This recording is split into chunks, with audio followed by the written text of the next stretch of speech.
right. And the winner is... Oh. Grandma Grateful. Oh, I wasn't supposed to do that yet. Paying attention. I'm sorry. I'm a little distracted. Lauren and Aurora, they recorded the winner of the Jane Barlow book. Oh. Because I forgot to cut out the names so we can put it into a bag and all that. Okay. I said, here's a list of names. You know, I like that idea. I said, randomize it somehow. Yeah. And then just send me, you guys can make the announcement. Jay's here, everybody. Hi, guys. Yes. I like that idea. Yeah, I know. Like that idea. I know. I thought, well, I just played it way too early, but we'll do it right now. But anyway, welcome everybody to Quite Frankly, the one and only. Well, actually, not the one and only, but definitely the most notable. Yes. And the most serious operation. Oh, well, under the name. Obviously. Anyhow, but I'm really so happy to be here tonight. It's a Friday. Got Jay Gulinello sitting in, and we've got plenty of good stuff to do. A lot of good stuff to do. Jay, are you ready for it all? No. Not at all. It's crazy because you've come tonight with what? Just a jacket, right? Yeah. Oh wait, no, you have your laptop in front of you. Laptop, yeah. But I was saying to you, I actually have no notes for tonight. So this is the ultimate litmus test of whether I am intelligent or not. I'm just gonna have to go right off the cuff. It was just a last minute thing. If there's nothing prepared. I hope that you're intelligent enough to handle this. I question a lot of things, Frank. I know. Question a lot of things. I do too. I do too. Every day, when I think that I've got the small list of things that I know that we could handle. Yeah. There's always stuff outside the radar screen that life is going to throw at you. You can't plan for, and you can't really be prepared for, and sometimes you have to just learn while you're doing it. Trial by fire. Yeah. When I got my commercial real estate license, I don't know if anybody knows that. There was a short period of time. Yeah, this is like a really weird chapter in my life where I was leaving Guitar Center because when I moved to New York and was trying to make it in the acting and music industry, I was working at Guitar Center. Literally, when I started, Frank, I was making... Which Guitar Center? Union Square. The flagship store. Wow. Yeah. Downtown Manhattan, for those who aren't from New York, Union Square. And... I was making $8.50 an hour living in New York. I mean, I don't know how I did it when I think about it. Like I had to scrape and claw my way. It's too bad you didn't know about fasting back then. No kidding. Well, I did, but it was like it was just because there was nothing left in the refrigerator. You might have been able to save yourself quite a bit of money. I probably, yeah. Sometimes I would open the refrigerator and go, well, I guess I'm not eating today. Yeah. But I don't know where I was going with that, but just working at the Guitar Center for $8.50 an hour. Oh yeah. But then so I left Guitar Center, and I got there was a friend of mine who was in the film industry who I was doing their film, and I said, "What do you do like for your living? Aside of here?" And he was like, "I'm in commercial real estate," and I was like, "I could do that." And you got your license? Yeah, I got passed the boards and did the whole thing. It was horrendous. I have no interest in this whatsoever. None. So the studying, but it really actually set me up for grad school later on. Except I really liked what I was studying in grad school, loved what I was studying. But it was the first time I'd gone back to school in a long time. This was 2015, 16 maybe. And man, it was like pulling teeth think about studying real estate. It was just awful. Studying easements and all these terrible things, these words that still give me PTSD. But anyway, so for 2 years, I did commercial real estate in New York City. I was a peer of Donald Trump. No, I'm just kidding. Did you sell? I did. Yeah, I closed a couple of deals. I actually even had to go. I didn't take somebody to court, but my firm took somebody to court for not paying my commission. So I don't know what you know about commercial real estate, but it's like the true Wild West. So we got this client, we were concierge service. So we would get, someone would come to us and say, we're looking for an office space. So I would go out and I would find them an office space and tour them around and all this stuff. But it was the landlord that would pay my firm, and then my firm would pay me. The client really didn't have to get involved in that at all. So this landlord decided just that they weren't going to pay my commission. And when I say, you're not talking about, you're talking commercial real estate. This was I believe a 12-year lease maybe. This was like a big dog. And depending on the rent, your commission is a certain percentage. I forget the calculation, but I'll just tell you the round numbers. That one commercial sale alone was going to pay me 33 grand. Wow. And now you can see why I was like, That's a half a year's salary for a lot of people. Exactly. There was an allure to that whole thing. I was like, I could really do this, but here's the thing. That field is feast or famine. I would go 6 months without making a dime. Yeah. And then you close a deal and you make 10 grand. I thought it was so cool when I went to the bank one day and I couldn't remote deposit my check. It was too big. Wow. So I had to go to the bank and be like, and the teller was there and I was like, hey. Now let me ask you a question. A $12,000 check in front of her. Out of that $33,000, how much of it went to rent in New York City? Yeah, no kidding. Yeah, I mean, and I didn't even get the $33,000 because they didn't pay it. So we had to take them to court, and in the arbitration, then we won, but then we had to pay the lawyer fees, and we didn't get the full rent. So in the end of that 33 grand, I don't even think I made 16. Wow. Yeah, That's brutal. And my boss was brutal. like, Jay is like, it's the Wild West here. And I was like, I think I got to find a new line of work. Yeah. I put my whole heart and soul into that sale. I worked late nights. I did all this stuff. And then I got screwed. That license can be applied anywhere in the country though? It was reciprocal to some states, and it's probably, I'm sure it's expired now. I haven't done anything with it in forever, but yeah, that was like a little brief 2-year moment in the life of Jay. I actually don't, I kind of almost forgot. And I don't tell that story until I brought it up. You didn't even know. Yeah. There you go. Well, see, this is what this show is about. It's about going deep and digging deep into your life. Yeah. And throwing it all out there over the course of, let me just say, 15 seasons. You know, this is the 15th season of this episode. That is a nice round number. Nice round number that nobody can really compete with, right? No, I can't think of anybody out there that's done 15 seasons of a show called Quite Frankly. I know. It's gonna be pretty. Yeah. It's one of those things. Good for you. Thank you. Well, anyway, moving on for the next thing. I had another little feather in the cap. I got to say, this is really incredible. The March Bulletin, which you got to write for us again. Okay. The March Bulletin for the Quite Frankly Bulletin is aptly named, by the way, the Quite Frankly Bulletin, because it belongs to the show. It makes a lot of sense. And me, Frank, named Frank. Yeah, you wouldn't want to confuse it. And so the Quite Frankly Bulletin, we had this great piece on Michael Collins and his travels around the world, his archaeological, observations and the things that he is really interested in about, ancient civilizations and all that stuff. Göbekli Tepe and, these things that pop up a lot. And he has made a lot of great friends. So it's called Archaeology Exposed by Michael Collins, Wandering Wolf Productions, and it was featured exclusively on the Quite Frankly Bulletin. Oh. Well, didn't you know today, Graham Hancock shares it. I was just going to say, man, that sounds like a Graham Hancock episode that I would love. Look at this tweet. Extensive reconstructions have turned down the world's most important ancient sites into archaeological fantasies. And there's the Quite Frankly link. This will be among the many that we'll explore at the Sedona event, the Fight for the Past, 19th to 20th of April.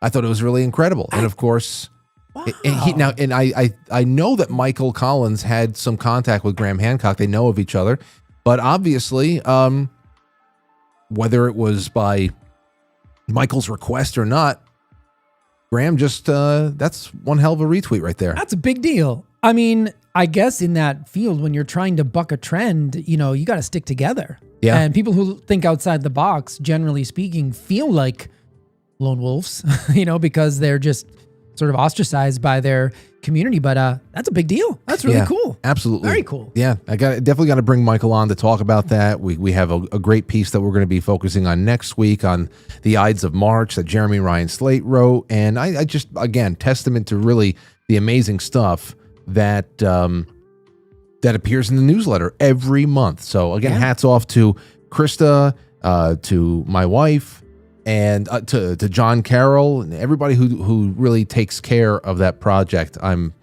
just so proud of what they do so much. That's very cool. All right. Did you see? I have two little cringe things for you before we kick this show off. I can't wait. The first one. Did you see the Democrat lady congresswoman that tried doing a little Street Fighter action, choose your fighter action? Did you see this? No, I did not. things that are happening over the last couple of days are very disturbing. There's very disturbing things happening over the This last. is what happens when the wheels come off the wagon for that Absolutely. party, right? Off. It's the wheels are off. I saw that Rosa DeLauro woman from Connecticut. She's the one, the very very old bag. Oh, good with Lord. the purple hair. Yeah. She just did a TikTok or something where she's talking in all Gen Z lingo, like the skibbity stuff and whatever, Holy mackerel. which is just there was a side by side going around X with like her face during the not State of the Union, whatever it was, joint address to Congress, and General Michael Flynn. yeah. Did you see this? Oh, that's actually pretty funny. Their faces look so similar. I was staring at it for like 5 minutes. I'm like, wait, is that Michael Flynn wearing a wig? Or it was incredible. It Right. was just a great compilation. Now that you think about it, that's hilarious. It was great. It's almost like when we were starting to wonder whether or not Ruth Bader Ginsburg was alive. Ah, yeah. You know, 'cause the last year and a half of her storyline, let's just say, people were like, "Where is she? Who the hell is this? Yeah. That's not her." And he's like, "Well, come on, can you really pull one over on everybody?" I said, "You know what? When you get older, everybody starts looking like each other to a degree." I know we're going to talk about this, Frank, but when I finally saw the picture of 95-year-old Gene Hackman, I was like, I hadn't seen him in forever. Like my picture in my mind of somebody usually is like the last thing they did, especially if they're a celebrity, like in the public eye. And then you see a current picture of them and you're like, holy mackerel. Yeah. I mean, it happens, you know, but like normally when you see the people in your life, you don't see the changes because you're exposed to them all the time. But I was blown away. Not that he looked even bad, but I just had never seen him at that age before, obviously. So yeah, I know what you're saying. It's I don't know. You grow up seeing people at a certain time in their lives. Like Gene Hackman, I feel like he was just always as old as he was in the birdcage. There's no younger Gene Hackman. Right. Well, in my mind. There was Superman. There was, the French Connection. But back then, even he's still like, I don't know, again, it's like that whole thing where you show pictures of like the actor who played Archie Bunker. I'm blanking on his name. Carol. Yes. What's his name? Yeah. Yeah. I'm going to. Something Carol. Yeah. Whatever.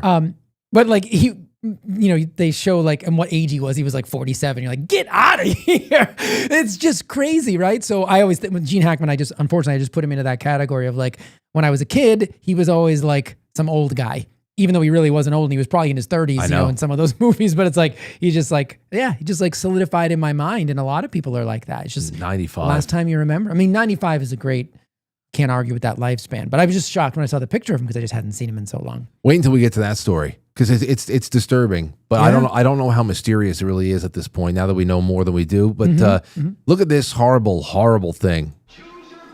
Choose your fighter. Who's this? Sulhi Jessica Wu. Who? Yeah, she's a bento box queen, mommy of the century, and she's also sleep deprived. That's funny. Watch out, she's going to fight. Ooh. AOC. Oh, my. New York's 14th congressional. Is she in a strip club? Where is she? I don't know. I have no clue. Is that her living room? Might be. Is that leopard print? Youngest woman and Latina to be elected to the House. And she's a Trekkie. Did you know that she's a Trekkie? Oh, I didn't. I'm so happy I know that. Like what? Like was she really watching Deep Space Nine? Is she going to end this with live long and prosper? Get the hell out of here. It's ridiculous. Who the hell's Lauren Underwood? No idea. Youngest black, it's always youngest something You got to black. have the adjectives. Yeah, the youngest black woman elected to Congress. Wow. Until the real youngest one comes Right. along. I was the second youngest one ever. I was the first youngest. Let's see. Co-founded the Black Maternal Office. That sounds useful. What? And hates balloons. Ooh. Yeah. That sounds like when you rub the. yeah, it's like something that would show up on a Maury Now I know- Povich. Maury Povich episode or something like that. I'm afraid of the pickles. Representative Catherine Clark, who has absolutely no physical, like. I think she's gonna fall over. Yeah, let's take a look at the terrible body control here. Hi. I think she has rickets. I bet you any money she's the worst dancer you've ever been around. Yeah, probably. No doubt about it. Representative Judy Chu, California's 28th first Chinese American woman. Oh my God! Is this all they do? Yeah, she goes home. It's her prayers at night. It's like they just say this over and over again. I'm the first Chinese American woman elected to Congress. The hell out here. Yeah. She's is she playing drums? Is that like a hi-hat snare thing going on there? What's that? She's about to fall over though. Yeah. They have no joint proprioception. Wow. Nothing. Oh, there you go. Oh, she's got some flex in those knees. Oh, of course. And who's this? Representative Susie Lee. This is violence.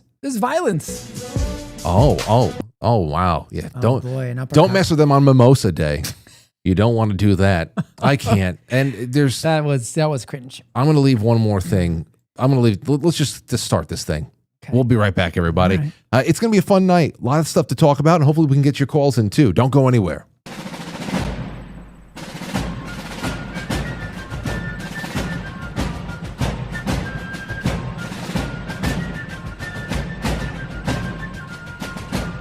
You let one ant stand up to us, then they all might stand up. Those puny little ants outnumber us 100 to 1. And if they ever figure that out, there goes our way of life. It's not about food. It's about keeping those ants in line. That's why we're going back. Does anybody else want to stay?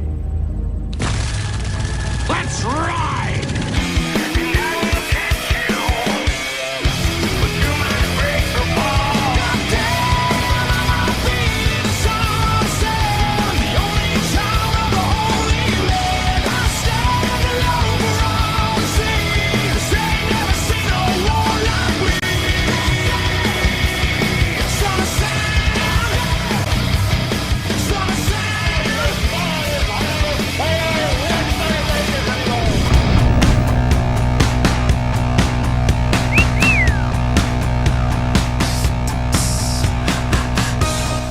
Okay.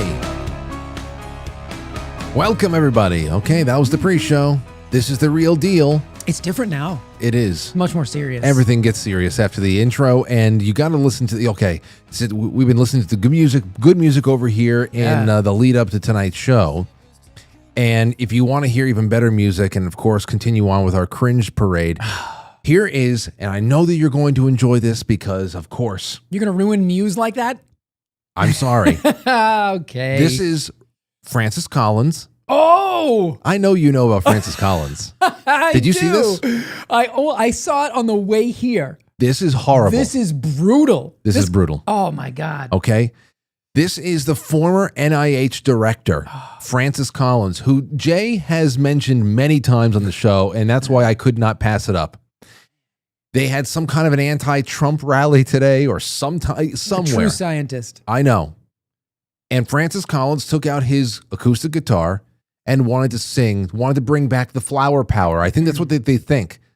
This is Anthony Fauci's boss, by the way. They're so desperate to tap into something that is youthful and cool and that speaks truth to power. They're so desperate. And because, it's impossible for them, but they can't stop themselves from trying, and it's bad. But listen to this. I don't know.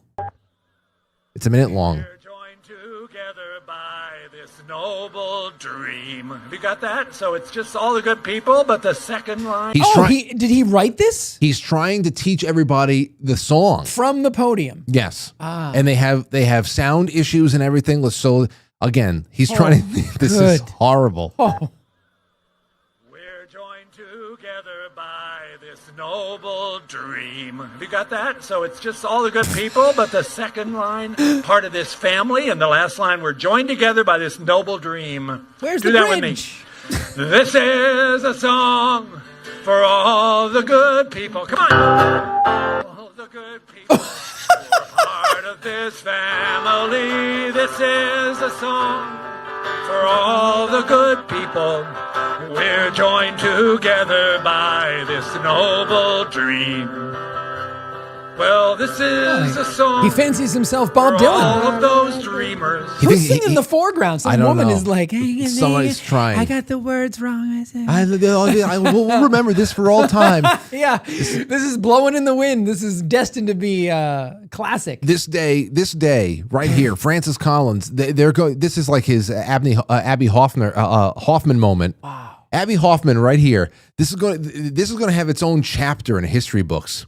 Francis Collins singing with his guitar, doing his Dewey Cox impression. This guy was once considered the sort of untouchable highest scientific authority in the United States, and so sort of like by proxy, the world. Like that's who you're listening to right now. Yeah, well, he looks like a shriveled cock to me. We're looking for answers to come our way. It's a Scientists, pirate. Doctors, Arr. students, all seekers. We share in the hopes for a much brighter day. Come on now. If you think of it as a pirate, it's a much more upbeat tune, you know. Arr, this is the song for all the people. Arr. I mean, I'm just, what do I know about songwriting and creativity? I'm just saying, if I was a producer on that, I might have thrown out the pirate theme. Just saying, you should have worn like the Seinfeld blouse and everything. Oh my gosh! So I mean, It was fun. Can we end the show now? Yeah, we can go home. Good night, everybody. Good night. Have a good weekend, ladies and gentlemen. Here's something I just wanted to throw out because it's another testament of AI, and I know it's obvious. It's obvious, but what people are able to just even experiment with now, I think that this is a Khloe Kardashian. I guess she has a podcast or something like that. Really? And she had Dr. Stephen Greer on. And you'll see. Wait. Hold on one second. What? I know. You don't know? Really? So I thought Stephen Greer was like, I thought he took himself so seriously and like he would, I even remember you saying something on air about how you reached out to him and he didn't think this was, enough of a podcast to appear on. I was not. I was rejected, I think, at least twice by Dr. Stephen Greer's people because I didn't have the metrics. Okay, so it's just a metric thing. Oh, I think so. Okay. I mean, because I wasn't a big enough show at the time. And at that point, I'm just like, no, so it's a popularity contest, not about science. Got it. Okay. Right. So he's going to go on Khloe Kardashian show. The bastion of scientific integrity, of course. You think about the people you want to reach. Well, we want to rake everybody up. Okay, you're going to get it. You're going to get it with the Khloe Kardashian podcast, I'm sure. Anyhow, here is look at this. Ridiculous. I love this part. You let me know at home if you can tell what AI did with this particular thing. This I'm Khloe assuming Kardashian? everyone knows about the UFO crash, Roswell, 1947. 47, yes, and there were 3 that went down. Actually, I've talked to before they passed away. In the mid '90s, I talked to 3 men. They turned him into a character from The Matrix. That's great. You tell? Can you spot the AI? It's getting better and better. Yeah. Oh, well, I mean, maybe that's why he appeared on the Kardashian podcast. He's like changing his whole vibe. Good for him. I know. He's just It's never too late to reinvent yourself. trying to open it up. Trying to open it up a little bit. So I sure. That was fascinating. Yeah. Now listen, there's a couple of things I want to bring up, Maha related, before we get into. I want to talk about the latest on Gene Hackman. Then I want to do our celebrity thread. I want to open up, all the stories that came in from the audience. I want to open up the lines for whatever people want to say. Okay. But there's a few things here. The first one I think is pretty positive because it has to do with the bird flu. Mm-hmm. Now, when we were talking about the bird flu before, this is from Breitbart News. As of last week, when it came to the mitigation of this bird flu, we were seeing from people from the agricultural, the Department of Agriculture, they were starting to throw out ideas about subsidies and funding for and relief spending for farmers, which, whatever. We're in a situation right now, and I guess get it to them, fine.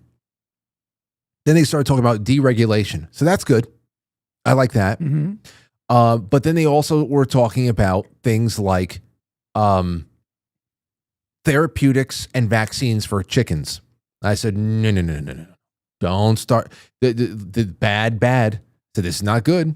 They're going to start saucing chickens up. God knows what the hell's in the feed, As whatever. it is, yeah. Well, this was a positive today.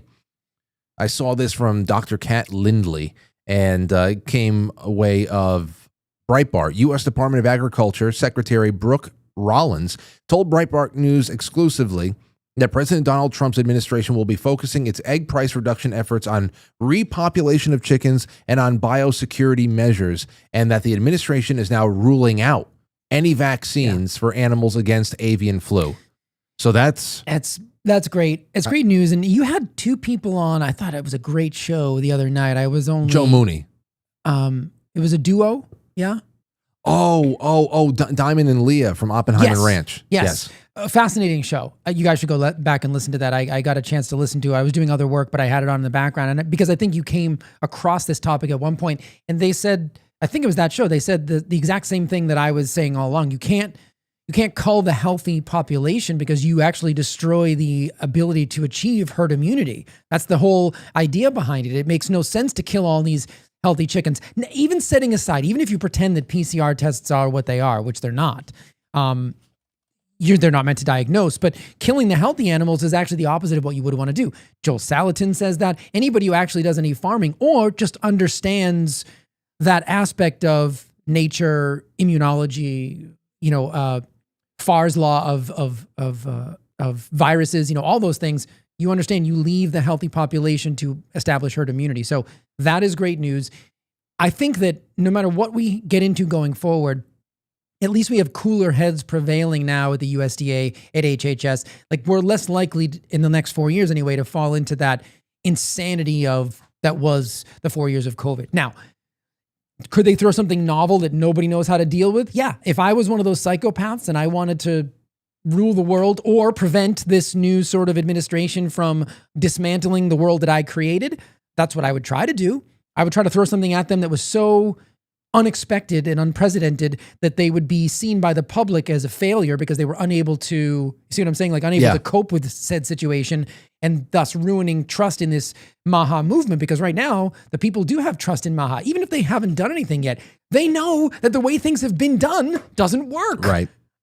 Absolutely. So, anyway, that's how I look at this. And that's a huge step in the right direction. Yeah. Well, before we get into something that I don't like, I want to ride on that positive by announcing the winner of Jane Barlow's book. Oh, that's a great book. The field guide over here. That's a great book. This is a great one. Jane's going to be coming on the show in about a week and a half. Oh, nice. To talk about spring cleaning. So how to, great herbal spring cleaning stuff and all that, whatever. So out of all the people who sent in super chats on Quite Frankly podcast, quitefranklysuperchat.com, and also on the Rumble through Rumble Rants, we got that all together. And I sent it over to Lauren. And I said, Lauren, can you please randomize a name? And then you and Aurora send me over the winner. Mm-hmm. And here is, let me actually, real quick, where is the Lauren? Where's the names? Here are the names that I just want to thank again.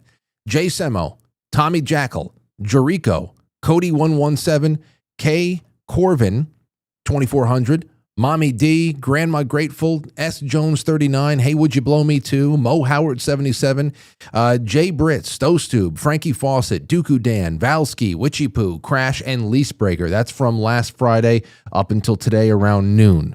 Okay, and here's the winner of Jane Barlow's book. And the winner is Grandma Grateful. Congratulations. There you go. Aurora was distracted by something. Anyway, that's it's not hard to do at that age. Oh yeah, I'm happy, and I gotta say, hey, would you blow me? I'm happy that you didn't win, because if you won, that would have been a little bit weird for Aurora to Lauren have to say that. Yeah. So I didn't think Grandma about that. Grandma Grateful. Very wholesome name. Please get in touch with me. QuiteFranklyPodcast@gmail.com. Boy, I got Quite Frankly in everything I do. It's almost like that's your brand. It's almost like it's my life's work For the last 15 years. Yes. Anyways, this is Weird. for Grandma Grateful, and here we go. That's what I have there. Okay, so you ready for this, Jay? I'm ready. We got rid of the vaccines for the bird flu. Mm. This, take a look at. It's from healthexec.com. This is a very, very insightful, very short article, okay? I can't ignore this because I know a little bit about this, all right? The headline is HHS spokesperson abruptly resigns, reportedly after clash with RFK Jr. A key spokesperson for the U.S. Department of Health and Human Services has announced his resignation less than 2 weeks after taking his job. Tom Corey was serving as the Assistant Secretary of Public Affairs at HHS, having been sworn in during President Donald Trump's second term. Corey celebrated the news in a LinkedIn post at the time, writing that he was, quote, thankful that I'll be part of the team that is going to work to make America healthy again and on making America healthcare more affordable and accessible. He served as Senior Advisor and Director of Communications, a similar role for the Centers of Medicare and Medicaid Services during Trump's first term. His resignation was abrupt and unexpected, also coming in the form of a LinkedIn post. I want to announce to my friends and colleagues, last Friday, I announced my resignation effective immediately. To my colleagues at HHS, I wish you the best and great success. While no reason was given, Politico reported his departure came after a clash with HHS Director Robert F. Kennedy and his Principal Deputy Chief of Staff, Stephanie Speer. The outlet cited two sources familiar with the matter as the basis for the claim. That's the end. They said that nobody has issued a comment yet. Okay. I know someone who was being seriously considered for this very position. Seriously considered, and had some really great endorsements backing them. And they were sabotaged, essentially attacked during the interview process by this woman, this Stephanie Speer, who is by every measure a radical, left, Green New Deal environmentalist type, who I don't know how she has maintained that kind of a hook into one of the belt loops of Robert F. Kennedy Jr. as he makes his way through this next phase in his career. Yeah. But she's from what I have heard from back in December, a dangerous ideological hanger-on that is gatekeeping at HHS. Okay, and so when I saw this, I had to make some calls and say, hey, is this the same chick? 2 weeks, this guy, I wonder what the actual run-in was, because I know that this chick is a problem, this Stephanie Speer. Yeah, I mean, the thing is, so I'm just looking at her now. Okay, well, she's on Instagram. Very few followers. It's interesting. You know, this is the problem that Trump had in the first term, right? Where he brought in people maybe that were hangers-on. Look, we all understand that the Kennedy thing and the Trump thing is this sort of, there's a lot of differences, but there's this temporary a moment of common ground. They both genuinely want to try and do things to make, I mean, I'm sure Trump's legacy is riding on this, and I think Robert F. Kennedy truly does believe in this movement. Now, he's also softened his positions on some of the environmental policies. I'm sure that I would disagree with him on some other ones. You know, I'm sure that if we had to have a conversation about CO2, we would probably find a lot of areas of disagreement, right?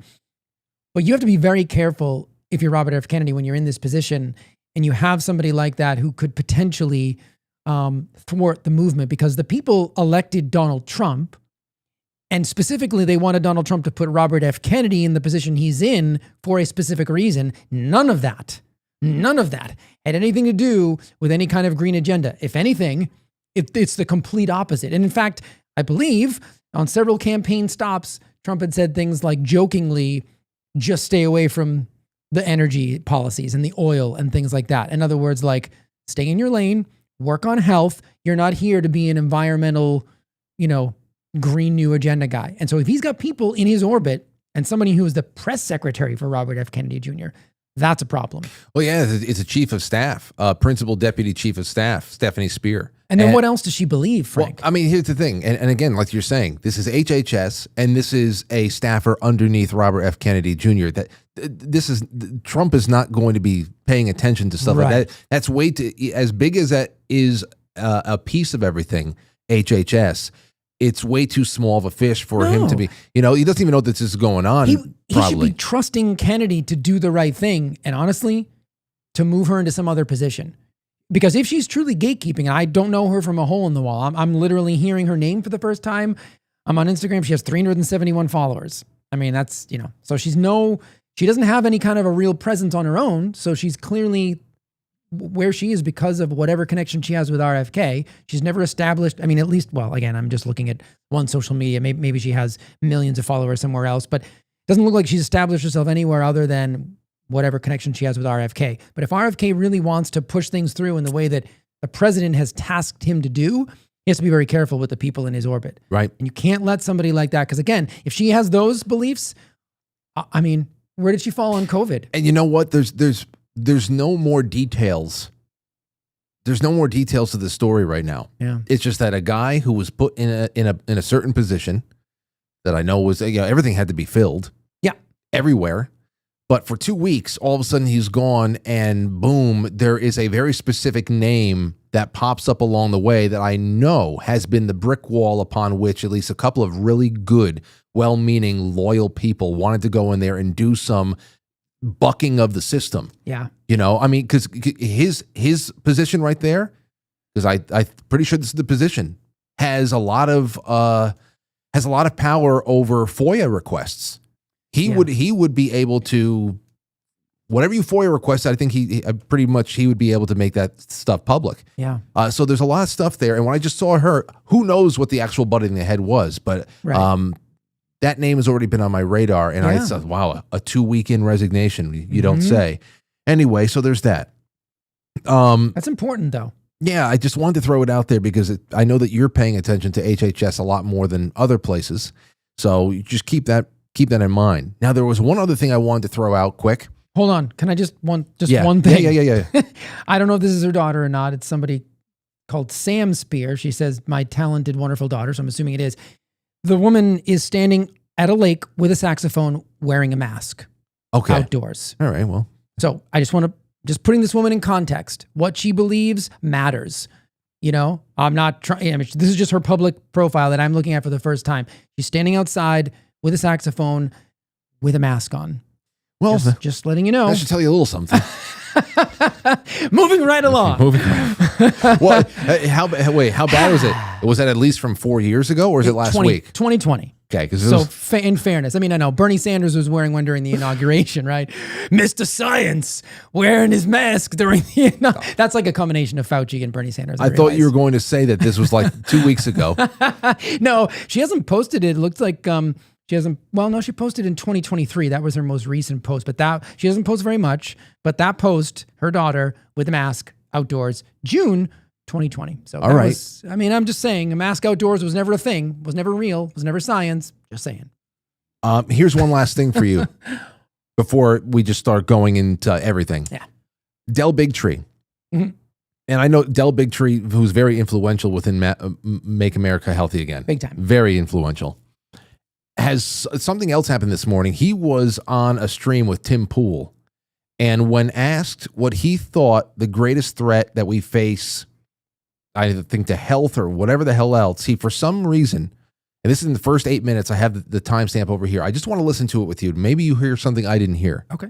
Because out of all the things that I know, all the information he has collected over the years through his great work that has published in every form, whether it be print, whether it be in all of his broadcasts, he went to the free market. He criticized the free market first and foremost.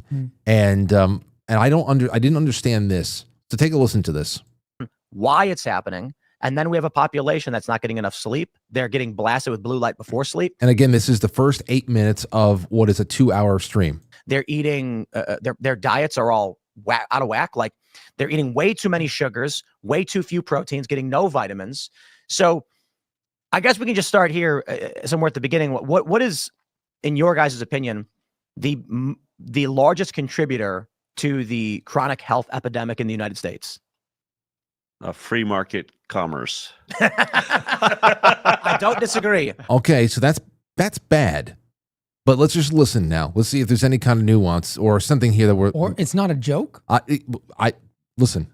I mean, that really is the issue, right? And it's interesting because I've been a journalist most of my life and looking at medicine and science, but working with Bobby for the first time, I've always had an opinion about politics and decisions that politicians are making. But when you start, really running a candidate, and then as he got closer and closer and finally made this decision to be HHS secretary, you things like, I want a free market, right? I scream for free market. But then when you look at like red dye number 3, which was removed, I think 2 days before Biden left office, and Califf, who was the FDA head, they were asking him, what took so long? You knew for 10 years this, can cause cancer. It's an endocrine disruptor. We took it out of cosmetics, but left it in food. And he said, and it was like sort of the discussion we've all been hearing about Fruit Loops. The colors in Fruit Loops there's chemicals that are poisonous.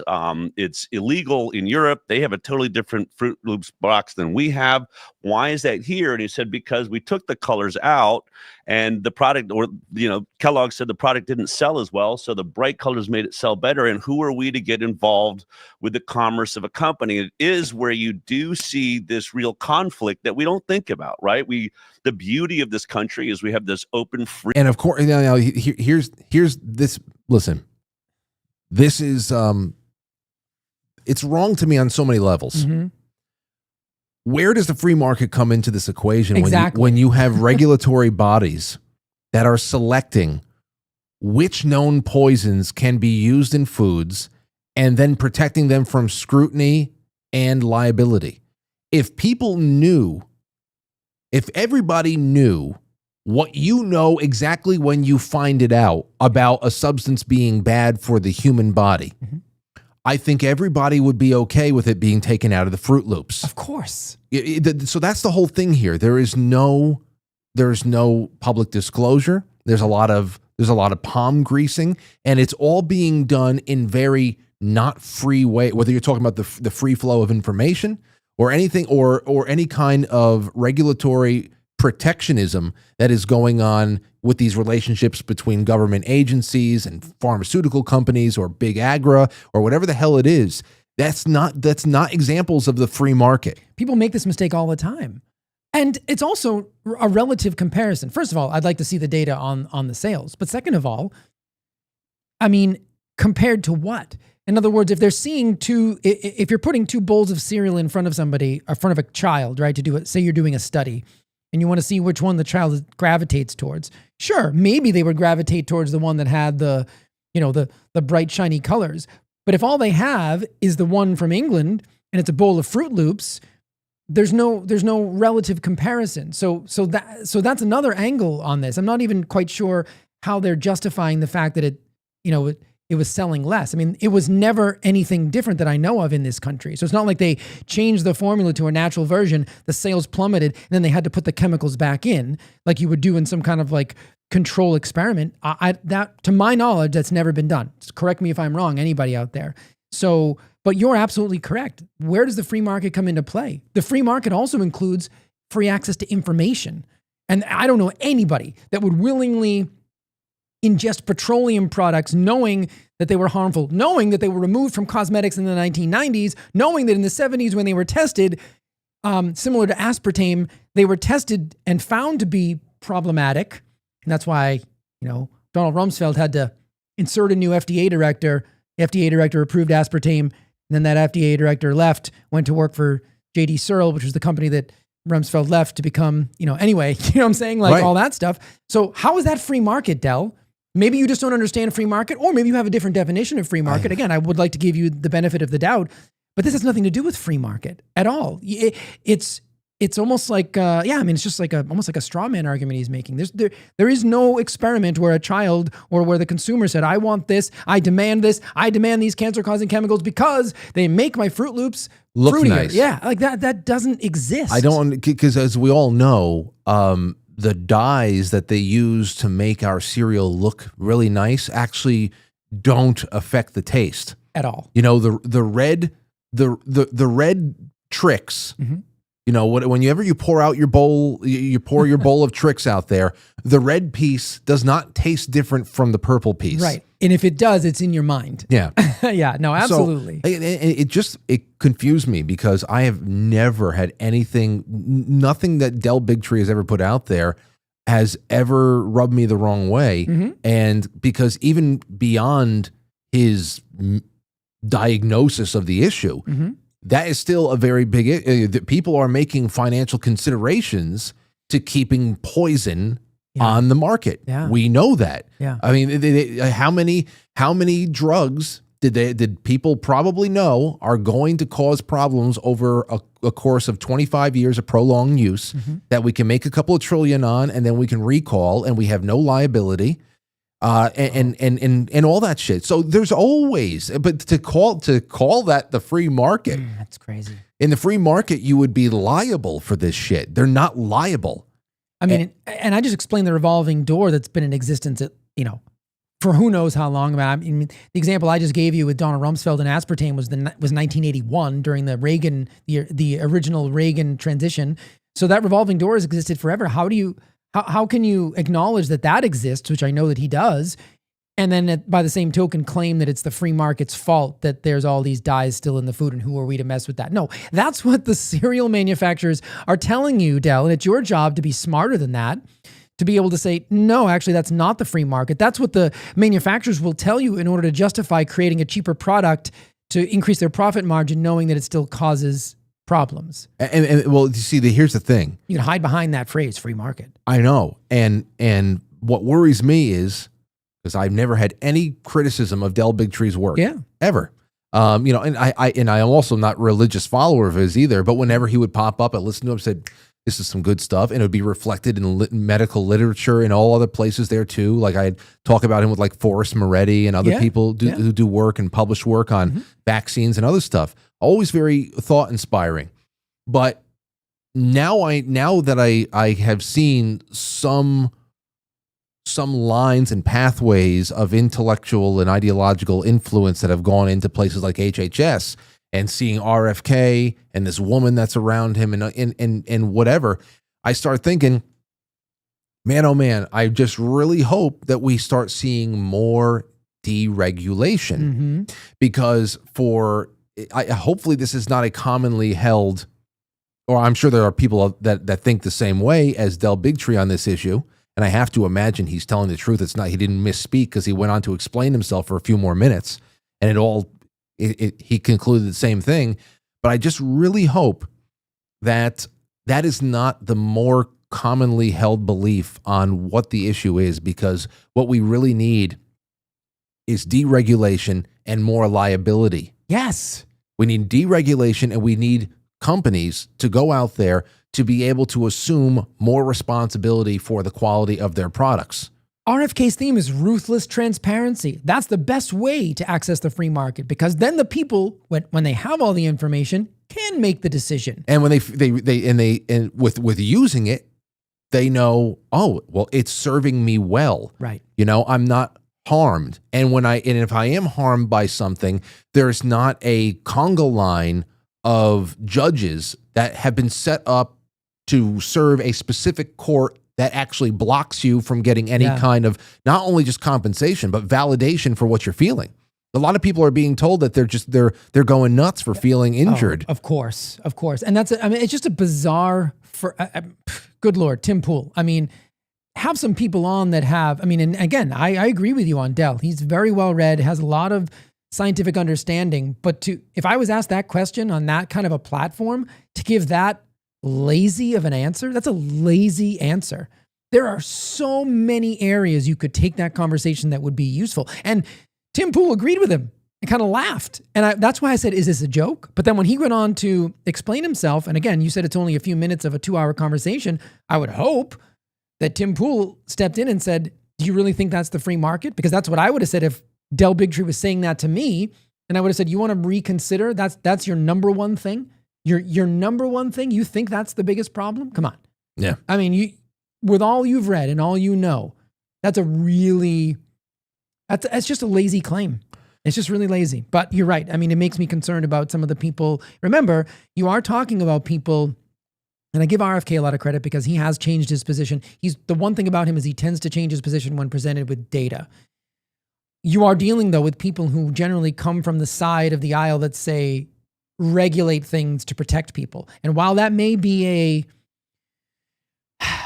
it's not a solution, but I understand where it comes from if your heart's in the right place and you're thinking, oh, well, but the government's going to protect you. Except it doesn't work like that. Right. And the government doesn't protect you. See, that's what that got me a little bit, I don't know, on edge. Not on edge, but when I was watching this happen, I said, well, there's the difference here.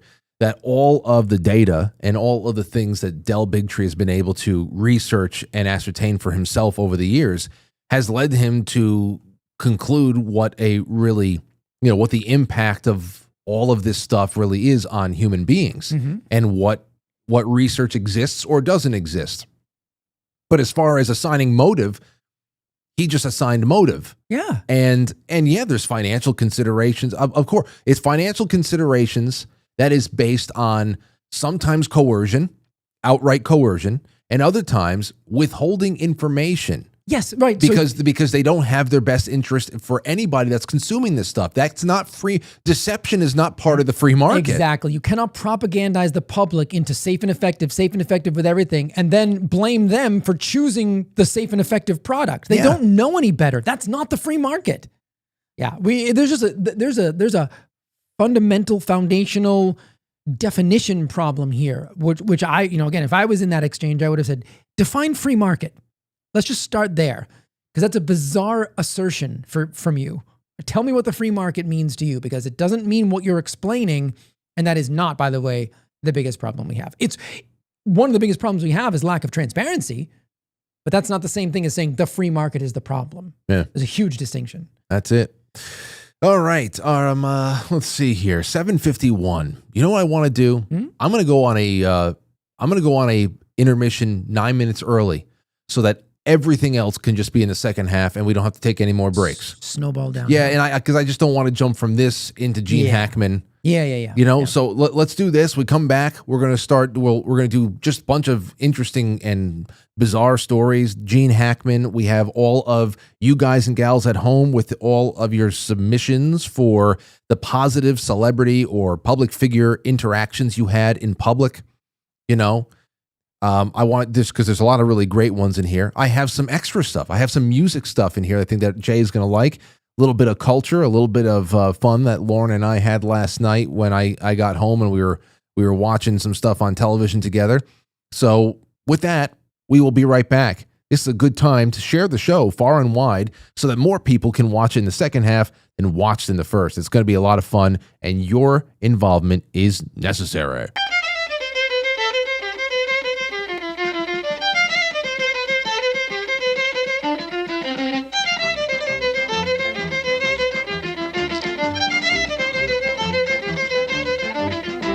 Welcome. Man, is this bogus or what? Kyle?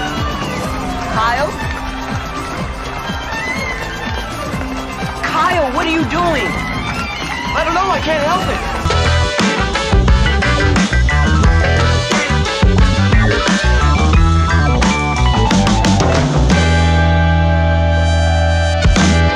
Yeah! Say that you and I were not two of them, Frank, but right.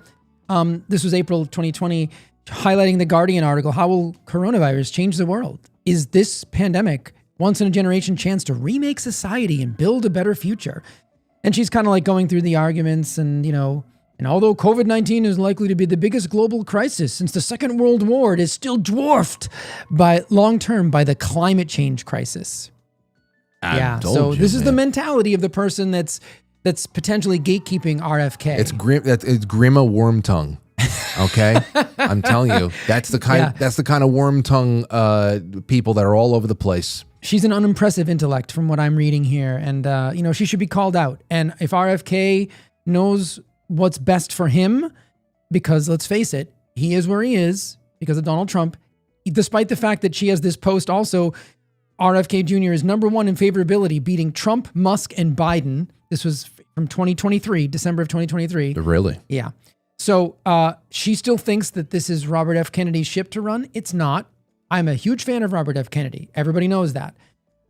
Provided that he does what he says he's going to do in this position.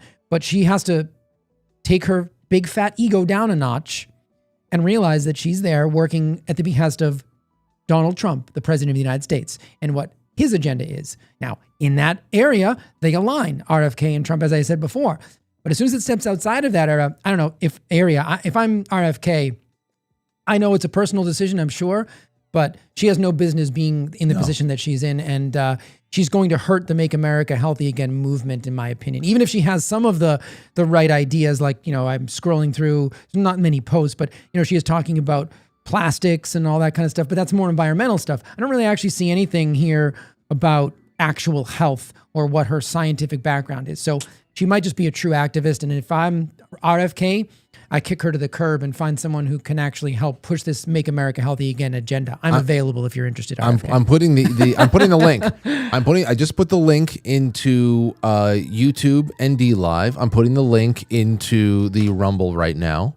I think I'll put it out, and also I'll put it on the Telegram, just so you can see the story. It's a very, very short story, and you'll see the woman, Stephanie Spear, who is being called out and has been identified by Politico as one of the people. They say that there was a clash with RFK Jr. If there was, I don't know. Maybe they're just throwing his name in there because he's the head honcho over there. But I know, I knew about this woman before she just had her little anointing in the media, which is, out of all the things that are going on right now, a communications director at HHS resigning after 2 weeks is not going to make any impact on people. No. But I knew about her back in December because of what she was doing, the thwarting some really good interviews that were being sent her way off the bat. You should get a hold of that gentleman and bring him on the show. Which gentleman? The guy who resigned. Oh, okay. Oh, shit. That's a great interview. Well, let's find him. Yeah. Because, we could have a real candid conversation about this, provided he's willing to. His name is out there. He did resign, but I don't know if he's willing to, he may see that as burning bridges, but you never know. And I would love to get the information on her because look, all I care about is, as you know, the truth, public health, doing the right thing. And as we sit here today, you and I, Frank, there are no sacred cows. I'm a huge fan of Del Bigtree. That stunt he pulled on, or not stunt, let me take that back.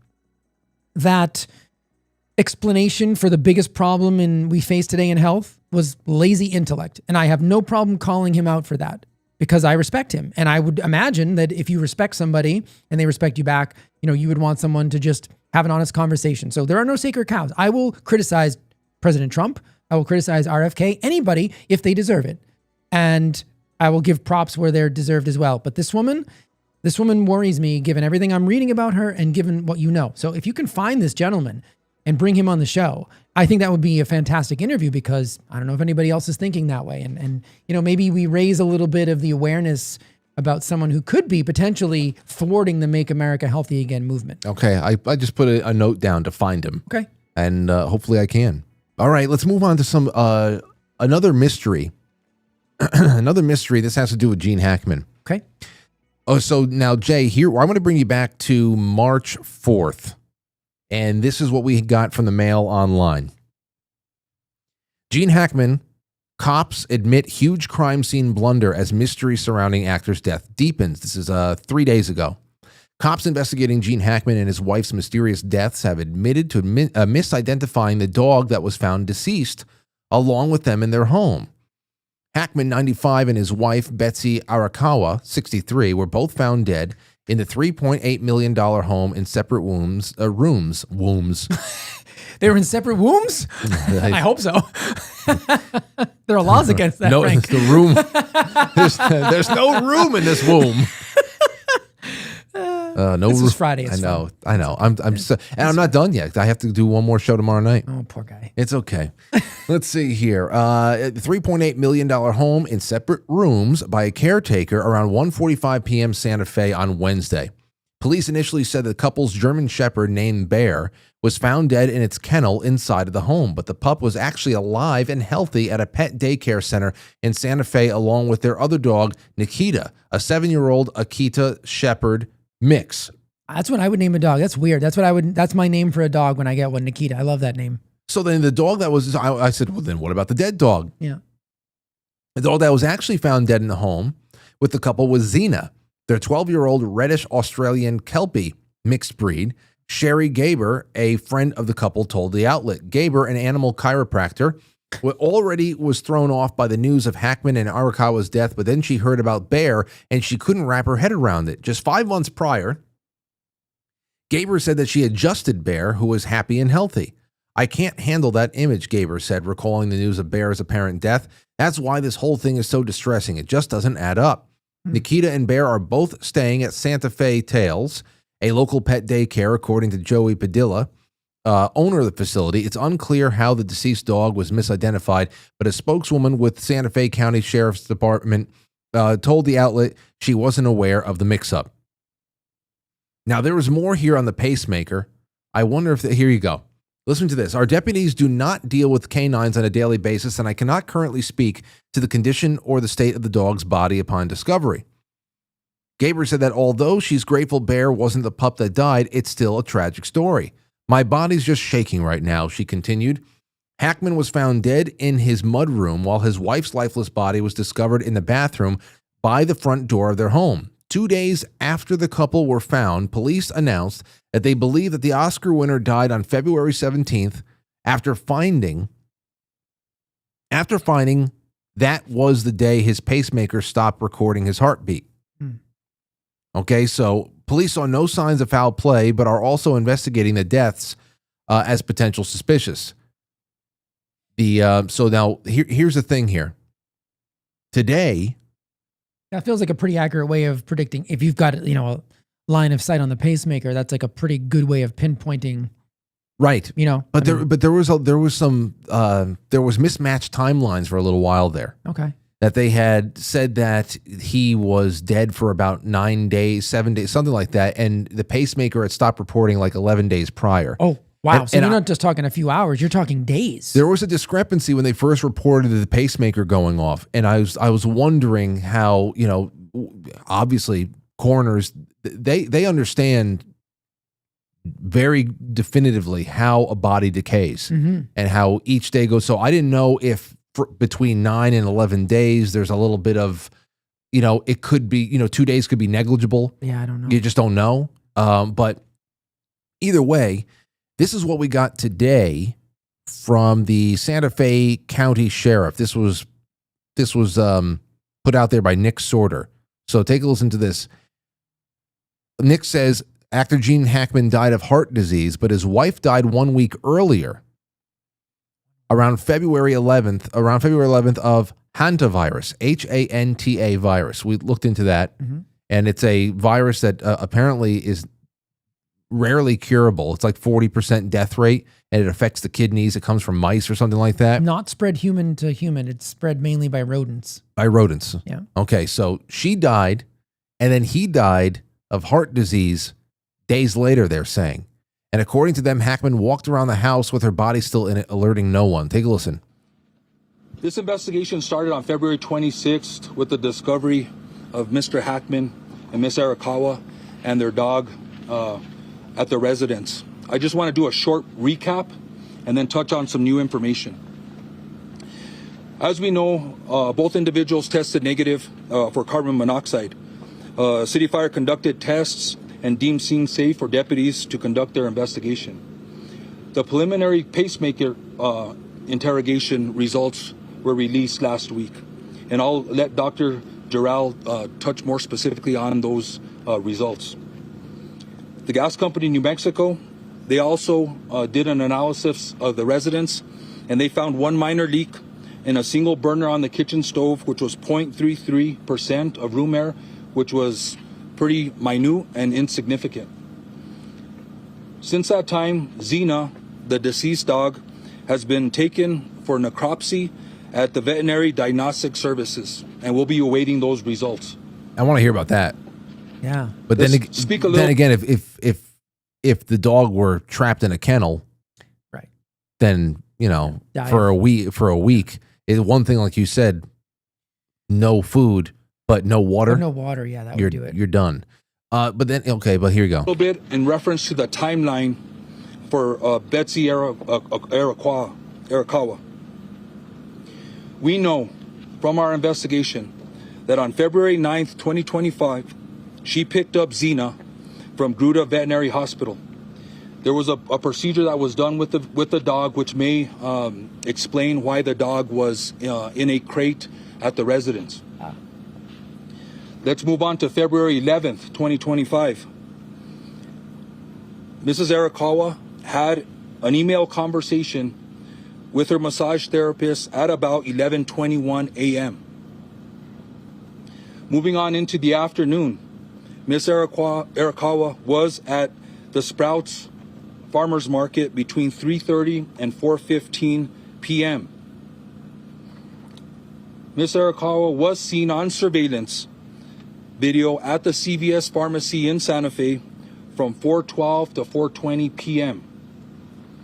She then stopped at a local pet food store at about 4:54 p.m.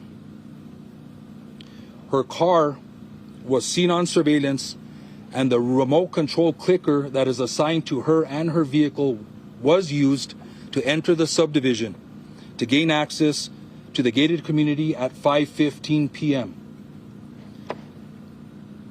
Numerous emails were unopened on her computer on February 11th.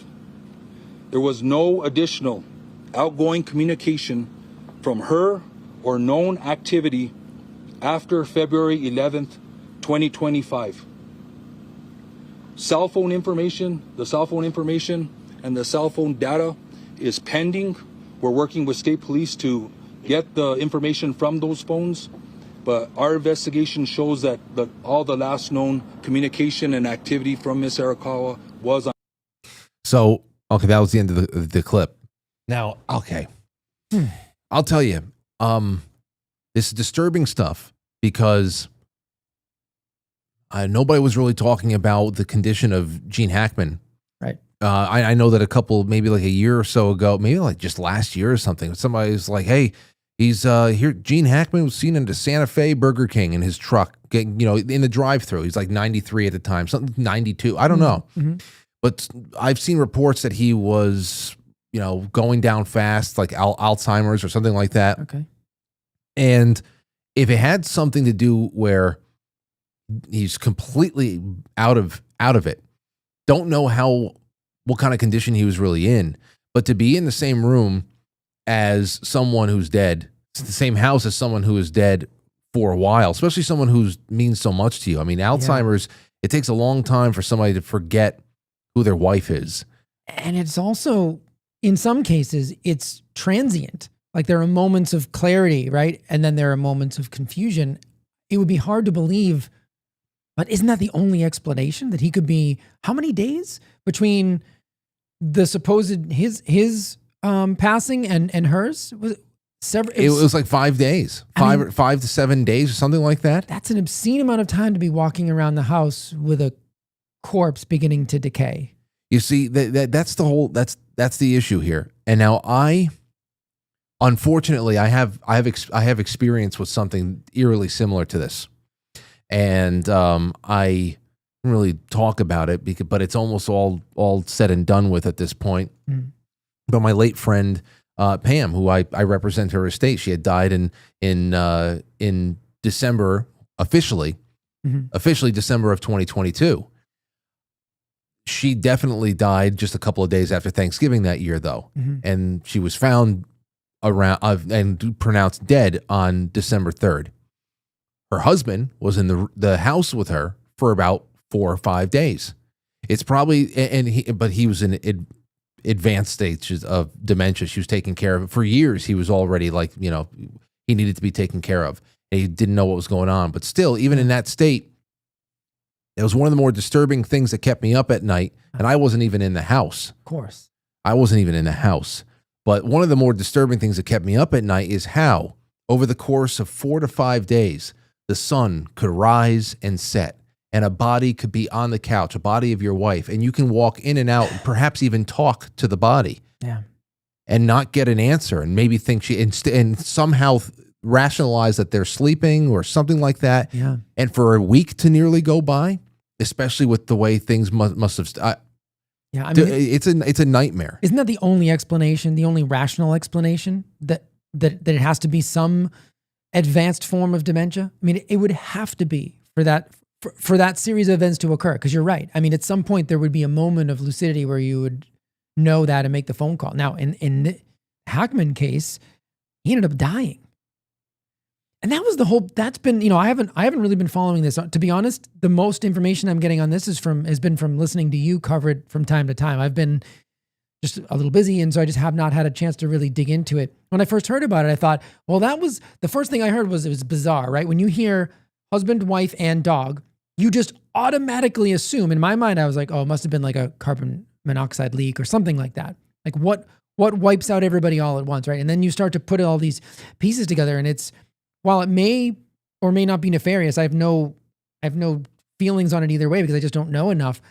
But what a bizarre set of circumstances. Seemingly all three, the dog, Hackman, and his wife, all passed at different times, which I guess is possible, but just a very strange set of circumstances. It's what needs to be established as this continues to get worked out and made public is what kind of condition was he in cognitively? Yes, I would want to know that as well. Because that's a huge thing.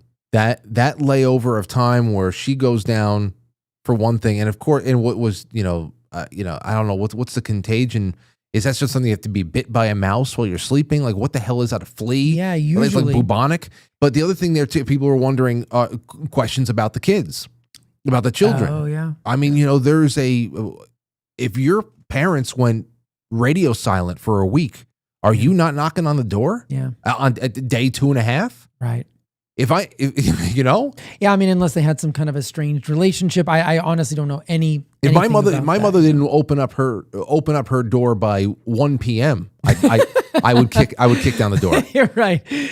Yeah, and I was just reading more about the hantavirus. It's like, and they say it's really hard to even know within 72 hours if someone has even been infected. So when I was listening to when they were going through the timeline of her going to Sprouts and talking to a massage therapist, and I was trying to piece. I couldn't do it orally. I would actually need to look at it visually, what the timeline would be. But if that's how she died, I mean, it's flu-like symptoms. So the question is, did she tell anybody flu-like symptoms? And then for Hackman, usually, even though there's no real effective medication for dementia, or I should say, from my perspective, nothing that actually works. They'll prescribe you a million things. And to your point, just to interject, yeah. They're saying in the chat room, several people have said that it has already been reported he had advanced Alzheimer's. Okay, yeah. So I mean, that's the thing, right? Where I was going with that is he would have been on probably some kind of medication for that, even though again they don't really work, but he presumably would have been on some medication for that. And if that's the case, then maybe this is just one of those things where life is stranger than fiction, and it just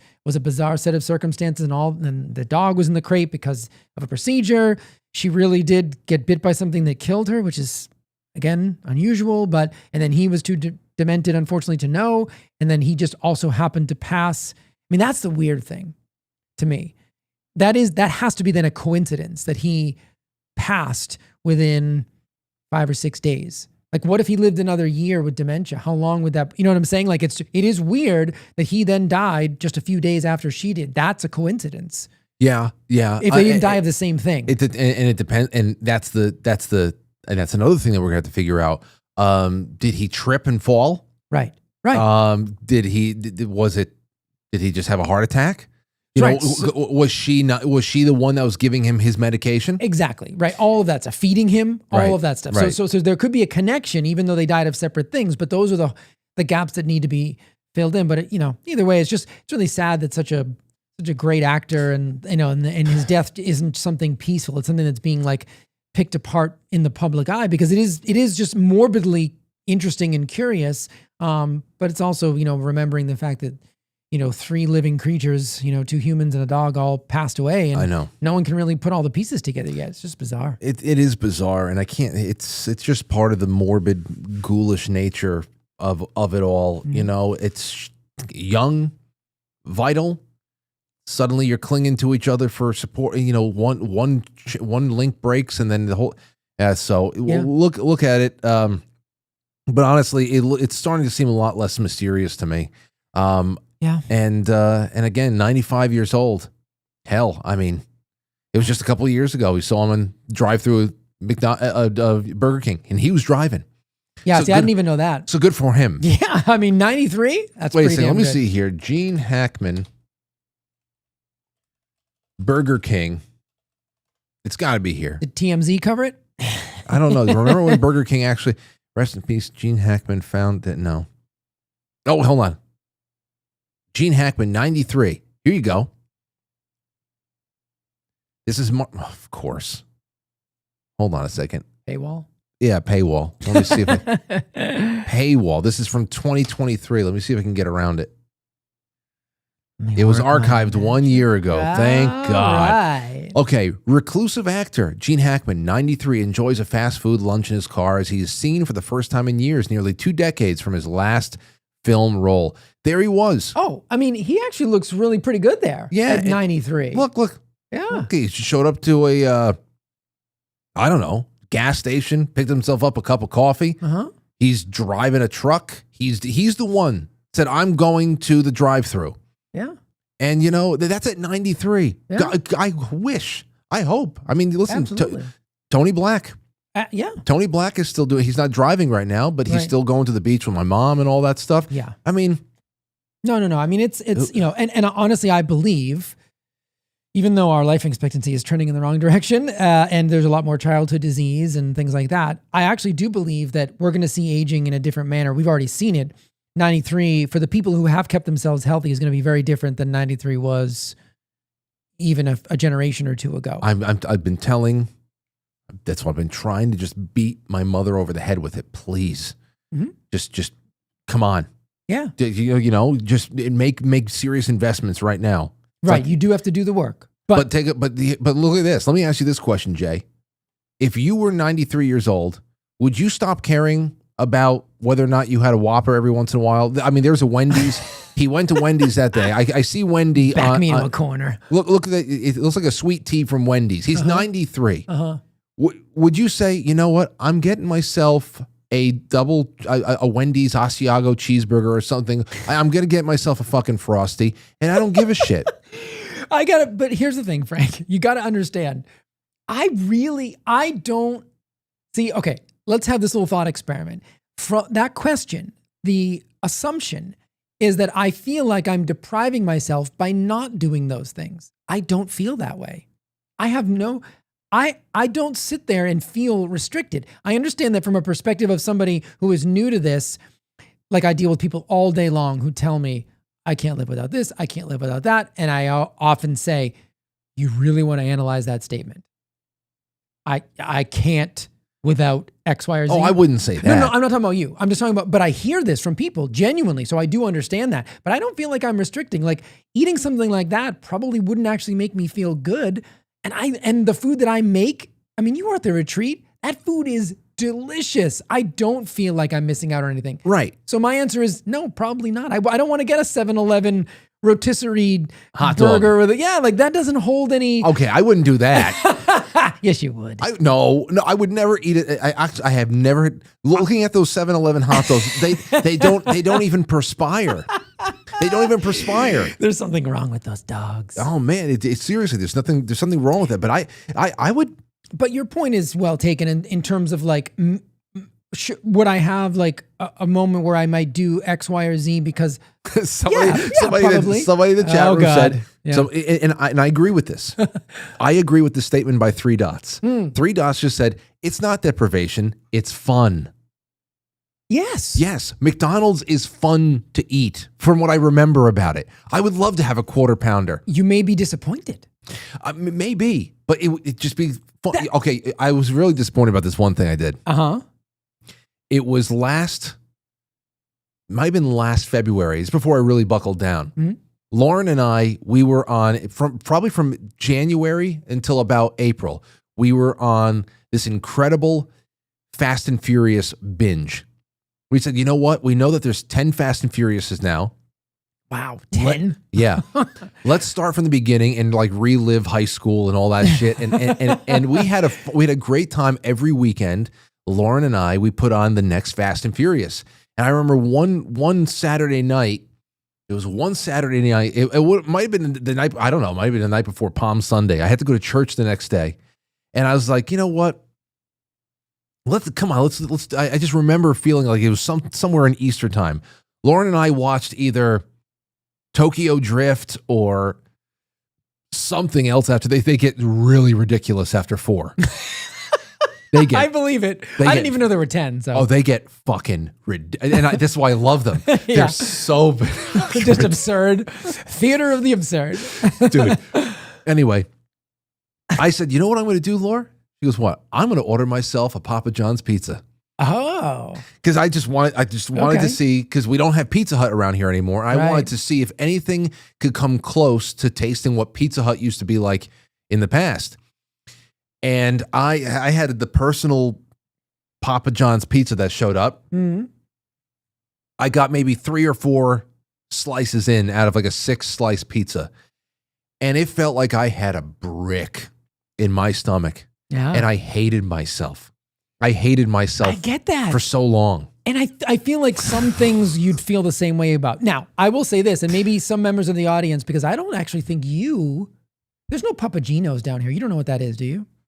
No. Pizza place? Oh, wow. This is so funny, right? So we didn't grow up that far apart.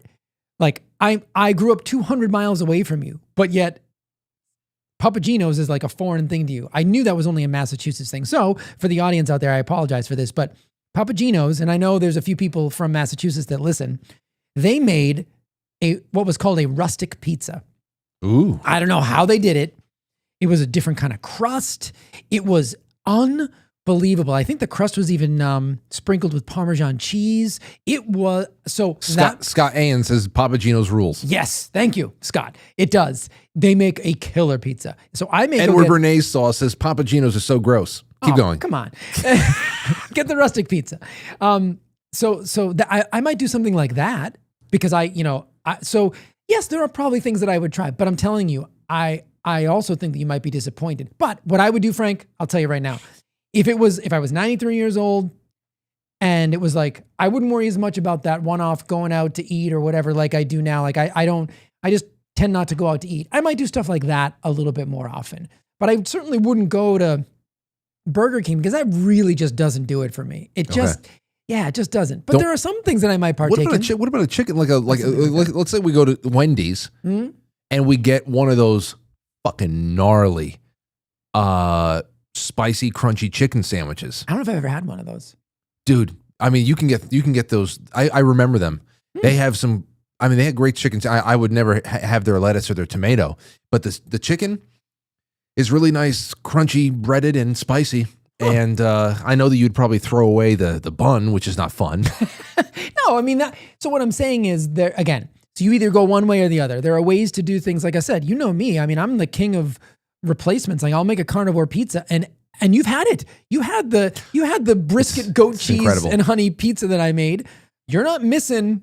You're not missing anything when you're eating that. You're loving what you're eating. I loved it. But there would be things that I guess maybe socially I would be more inclined to do when if I had any friends left at 93. That's it. You gotta outlive all your friends. You're like, well, I guess maybe in that case I would go to, to McDonald's or something. But yeah, I don't know. Again, hey, I'll tell you what, Frank, if McDonald's does in this 4 years under RFK and goes Donald back Trump, to tallow, you and I will get some fries cooked in tallow, and we'll have a little on air. Maybe we'll do I don't know. We'll see. We'll figure something out. By the way, thank you. And there's other people who are doing it too, but thank you for calling attention to what some food chains are doing as far as advertising that they're cooking with tallow. Yeah. More specifically, I saw a few people going into Buffalo Wild Wings. Steak Shack, I think. Or Steak Shake or Steak Shack. I don't know what it was, but there was a few of them that started advertising, we are now only using tallow. And the guy wanted to sit down and he wanted to order some wings, but he started asking questions of the waitresses there. Mm-hmm. Can you tell me the brand of tallow that you're using? Mm-hmm. And he asked them very specific questions, a couple of follow-ups. They went to the back, they brought him the information, and that is where he showed everybody at home what he was talking about, that the tallow was so-called deodorized. Yeah. and that it is in some way altered so that it can stand high heat and can be reused. What is this? They're using things like BHT, preservatives. So it's technically it's tallow, but it's laced essentially with these things because in the end, these places only really care about profit. They're only switching to tallow because it's a thing. They're not actually doing it for the corporation isn't doing it for health reasons, most likely. They're doing it because it's a little bit, you may be one of 5 chains that are actually cooking in tallow. So, but they still want to be able to reuse that sucker over and over again like they do with the seed oil. So people should ask. Yeah. And what would it would just say beef tallow, beef fat? That should be the only ingredient. There should be should not say deodorized. Nope. Just for you guys and gals out there who are trying to make this a more consistent thing for you. Inquire about it because that was something I'm glad I picked up over the last week or so. Yeah, and you were at the retreat. We had that what was it? It was like a 25-pound pail, which I still have. Still good from September. So, beef tallow is mostly saturated, so it's incredibly stable. So the answer is you can still use real beef tallow with nothing else in it. You may not be able to use it as long, and that's the thing. It's just about profit. There's no other reason to do it. Beef tallow is incredibly stable because it's saturated. So you don't need to do what they're doing. But again, they're not doing it really for health. They're doing it because it's marketable, right? And it's working. Because I see people all the time saying, oh, look, beef tallow. Like, show me your beef tallow. Yeah. Because it should just be beef tallow. Right. It can be refined or unrefined, but you need to know the ingredients. Because refined tallow just removes a lot of the... you'll find refined tallow in a lot of cosmetic products. Gotcha. Because they want to remove the scent. But in the cooking, you actually want that. Because that's what gives it that sort of like... that great flavor, that fatty flavor that everyone knows and loves. Yeah. So that great fatty flavor. Yeah. All right, let me go to some super chats because I have a hit of music before we go into what I hope can be all these celebrity positive things here. 8:30. I know. Right. I know. Jay Britt says, captivating discussion tonight, Frank and Jay, as always. What a great week. It was very nice. Shotzi says, relaxing after an acupuncture section. Ooh. Watching Frank and Jay, life is good. Have a wonderful weekend. I like the sound of that. I hope it went well for you. Yeah, I hope. Yeah, that sounds wonderful. Over on Rumble. And congratulations, everybody, on Rumble for being a part of your first Rumble Rant raffle. I'm actually going to send one of these Donald Trump commemorative fight coins to cool. Grandma as well. Very cool. Yeah, that'll be something else. C Jersey on Rumble says, we need Jay's carnivore pizza recipe. Pretty please, Christina and Scott. Oh boy, dude, this is what I'm talking about. It's always great that you. It's already a great thing that you and Daryl are on after this show on Thursday nights. I love that, but we still need to have at least maybe a once a quarter or once a month cooking something like an overhead camera. Yeah. Where I mean. It would be very cool. We could do that with an induction burner, maybe, and I think we could do it. The carnivore pizza. I would love to feature that as a part of a bulletin. And I mean, we could even show it to some degree on air, in the sense that, like, obviously there's no oven, but we could show the preparation and then the end product. You know how they do on the show, like, well, I already have one that's already baked. Could we make a mini one on air with an easy bake oven? I don't know. I've never tried it, but I'm totally willing. We would have to get one of those old easy bake ovens that can actually burn your hand off, though. Yeah. Else, what are we going to? That'd take too long, right? I'll look into this. Especially if we have one of these weak ass lava lamp lights. Yeah, it's not going to go anywhere. Yeah, everything today is weak.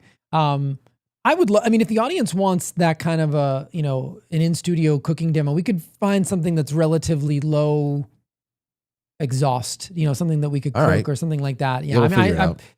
We'll bring Daryl out here and I'll explain the nutritional science part of it. Although obviously Daryl's a nutritionist as well, but she can do the prep side of it, and we'll do it. Yeah, Lauren just texted me. She said the easy bake oven will take 45 hours. So we'll have to have one prepared ahead of time, like they do on those cooking shows. They don't want children getting scalded anymore. But the old ones, do you think they would work? Maybe. Oh yes. Okay.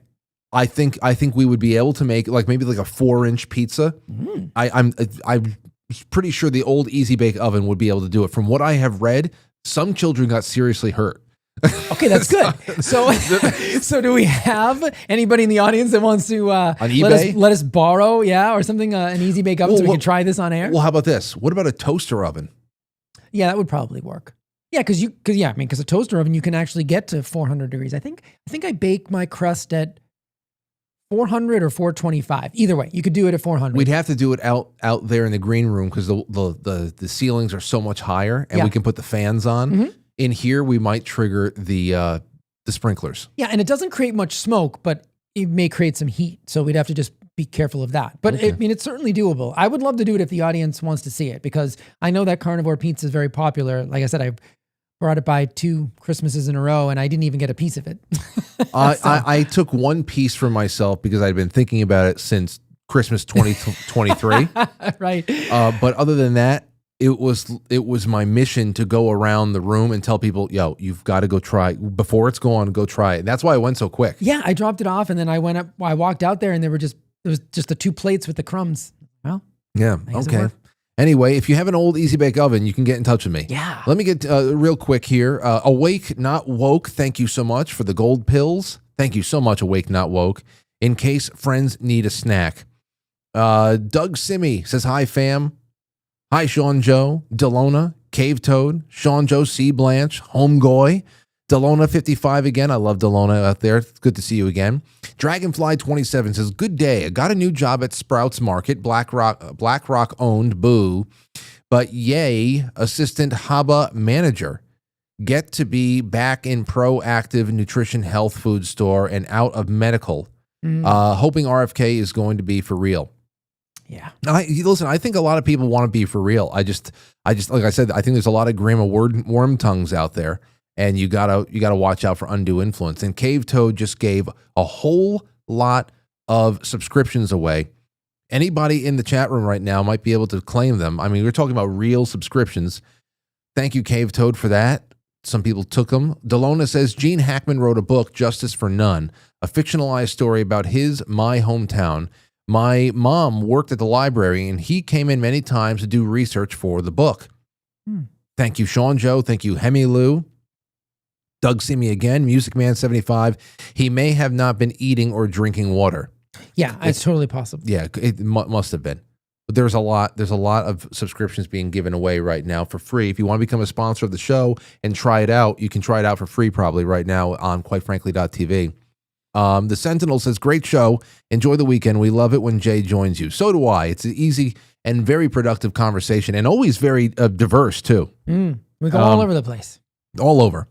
Let me see. Okay, first thing I have for you is this. Lauren and I were sitting on the couch last night, and I don't know, I figured she had about 25 minutes before she was going to go to bed, so I paired my phone with the television, and I went onto Instagram. We just started watching Reels. Last night, the Reels were so musical. Oh. And I want to show you a progression of really great videos, 4 videos in particular. I said, wow. And I kept sending them to myself. And Lauren and I got a real kick out of it. We saw some other stuff too, but the algorithm fed me music last night like it was nobody's business. All right. The first thing I wanted to show you, hold on a second. Where the hell is it? Are these like bands? Or? No, it's just things. Okay. Let me see if I want to. Maybe I hold on. Where's tonight's Friday? Okay, here you go. So with this one, this one right here is the first one we came across, and it was just very impressive, incredible. I know that you're a pianist, among other things, but take a look at this. Where the hell are we at? Moonlight into Sunlight. And it's Beethoven, but I don't know who is performing it because it's one of those things that were re-uploaded over and over again. But just appreciate this, everybody at home. We need stuff like this.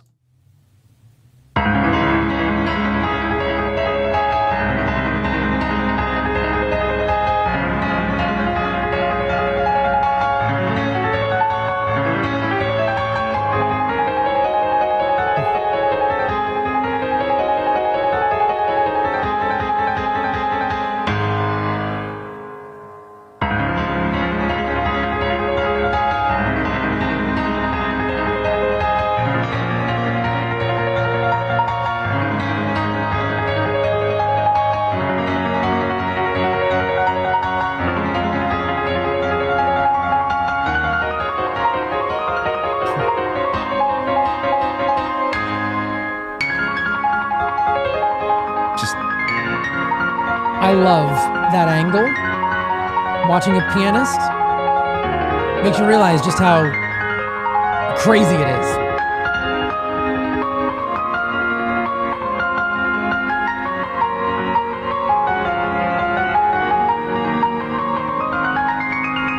Wow.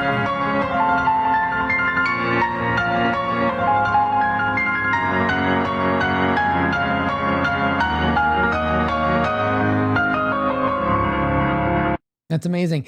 You know, it's funny too. I know from recording piano before, you need to go on autopilot, at least for me, right? So when I'm recording piano, and I've done this throughout college and into musical career, for me, I need to go on autopilot and just let my fingers take over.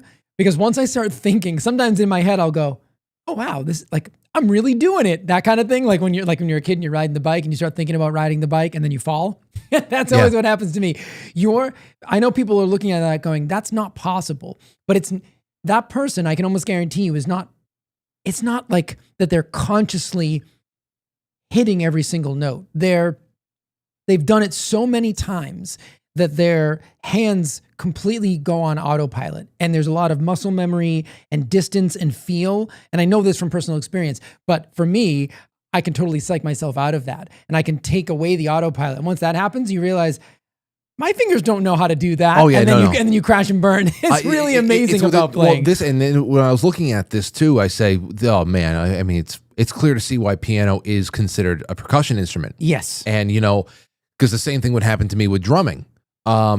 There are some times, especially when we were really playing, and I need this for myself, for my soul to start getting my chops up again. And it's one of those things where you really know the piece that you're playing, especially if it's a complex piece, and you melt into everything. Absolutely. And there's really nothing else really going on. You become the flow is incredible. Okay. And if you do pull yourself out of that, then it's almost as if you realize in the middle of tight-roping between the Twin Towers. It's like an out-of-body experience. That in the middle of it, you go, holy shit, I'm tight-roping between the two. I'm done. It's over. And then sometimes you can screw, but then you say, no, you get back on track. Anyway, here's the next one. The next one is the legendary Roy Clark. Now I forget what this is. This wait before you even show it? I have not seen these before. Is this Roy Clark on The Odd Couple? Yes. This has been making the rounds. It ended up in my feed too. This is incredible. I've seen this at least 3 different times in the last couple of weeks. This is amazing. It's absolutely incredible what he does and can do on the guitar, and I mean as a fan of heavy metal. Yeah. As a fan of heavy metal, I mean this is some amazing stuff. Take a look at this. And it's not sped up, as they say here. Right.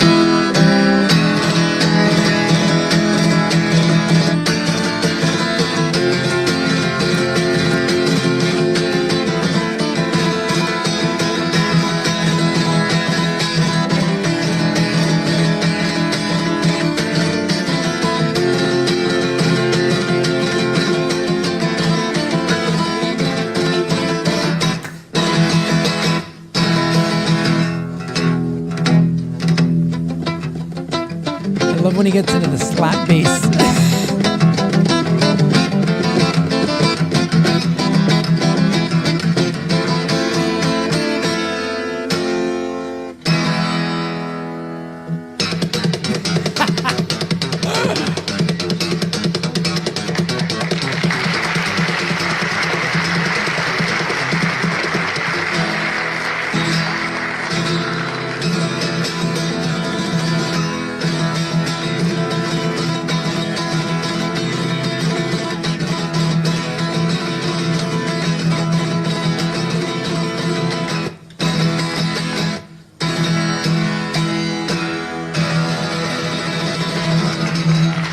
You know, the crazy thing is that if people don't know what they're looking for, they would never understand the triplets that are being played. So, and again, let me just, I'm going to play. I can't believe he didn't break a string. The whole time I'm listening to that, I'm like, he's going to break a string. Here's Meshuggah. Here's Meshuggah Bleed Okay, this is a Swedish death metal band. They're known for like their odd time signatures and everything else like that. I think so you just hear Yep. listen to this. Okay, this is all these years. That was back in the 70s with the Odd Couple. All these years later, here's Meshuggah's Bleed.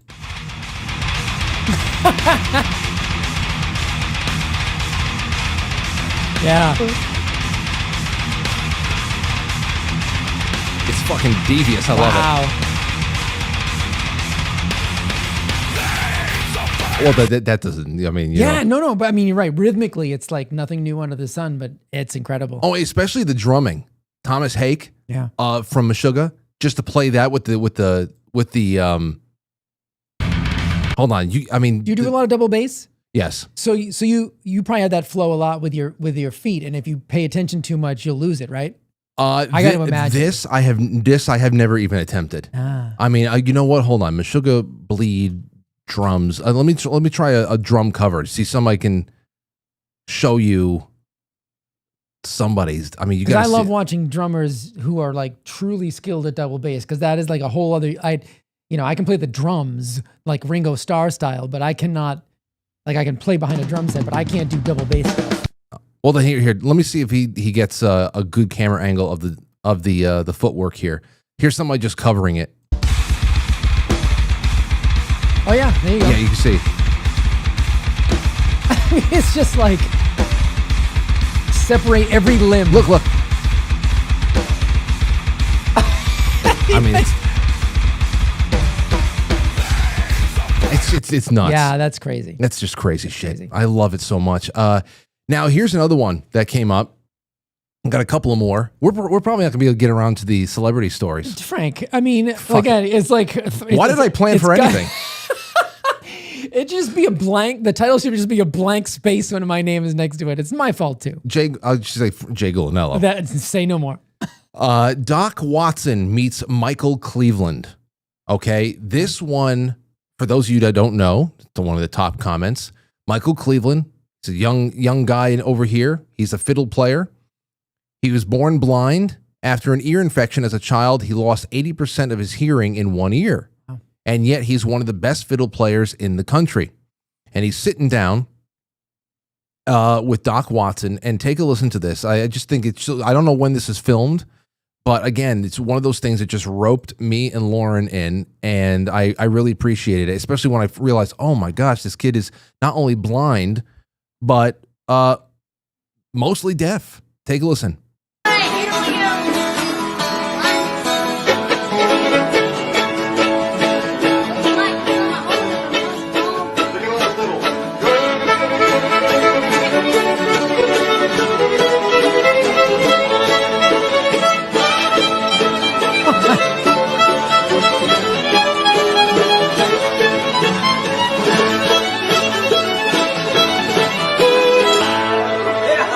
Listen to this.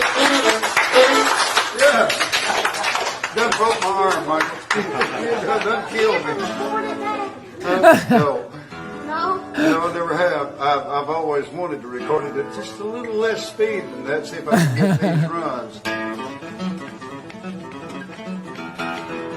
I've got to say, I take my handicap kind of lightly. I don't know if you've had yours all your life or not, but I never could see. Yeah, but I don't think of it too much. I mean, there's some things I can't do, but I'm going to make do with what I can. You'll make do with what you have, son. Yes, amazing. You can. You've got a God-given talent that nobody can rob you from. So do you.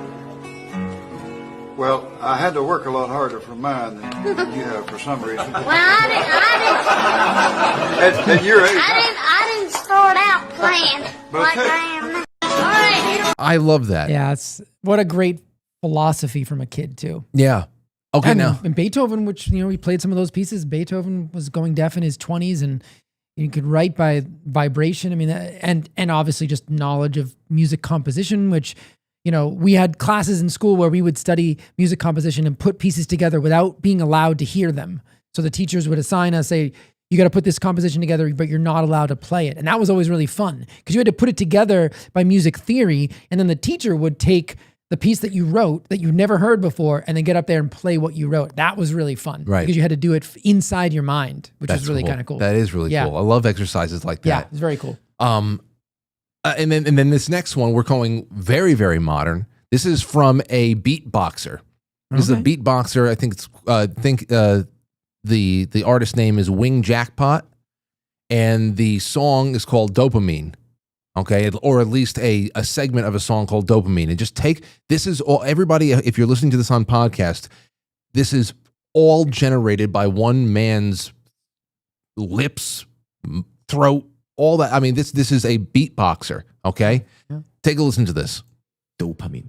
I'm telling you, it's People crazy. don't understand the leaps, like the range, and to not just hit the note, but to nail the note in pitch. Yes, that's impressive. I know. That's impressive. Now, Wow. you see what kind of these were almost successive. Yeah. All these videos that were coming up for Lauren and I the other night, and I said, okay, well, hey, great. Yeah. So I'm sending it to myself, and I thought this is going to be great. Oh, more and more and more. This next one I'm going to send you. So we had the classical piano, we had the beatboxing, we had the fiddle, you have a little taste of the South, a little bit of this and that, and then as if God wrote this into the script for the evening, as if God wrote this into the script for the evening because he wanted to have a little fun with us. This was the last music the last music video that we got in the run. Okay. And it is a guy. Well, I mean, he's covering an all-time classic song, but he's doing it in a very, very, I don't know, very unique way. Take a look at this.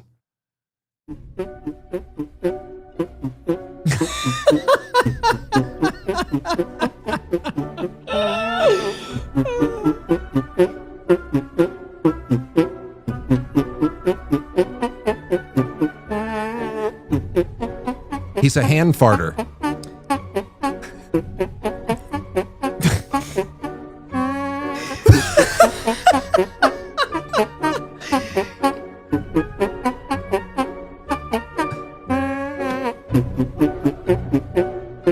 He controls pitch fantastic. It's impressive.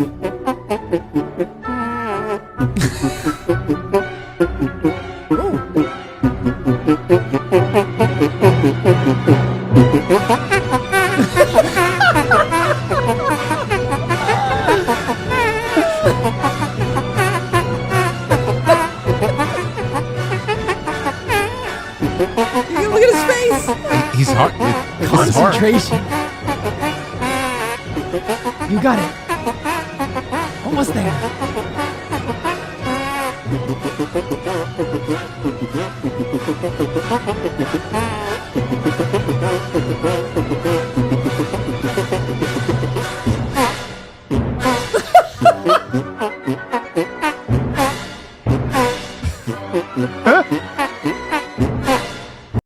See?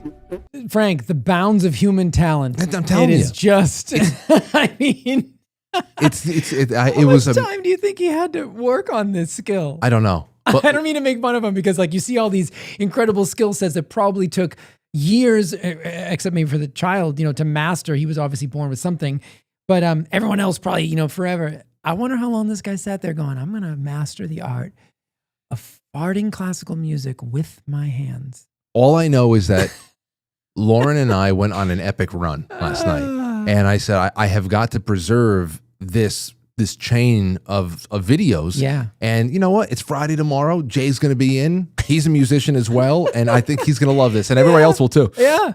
So that was the last one?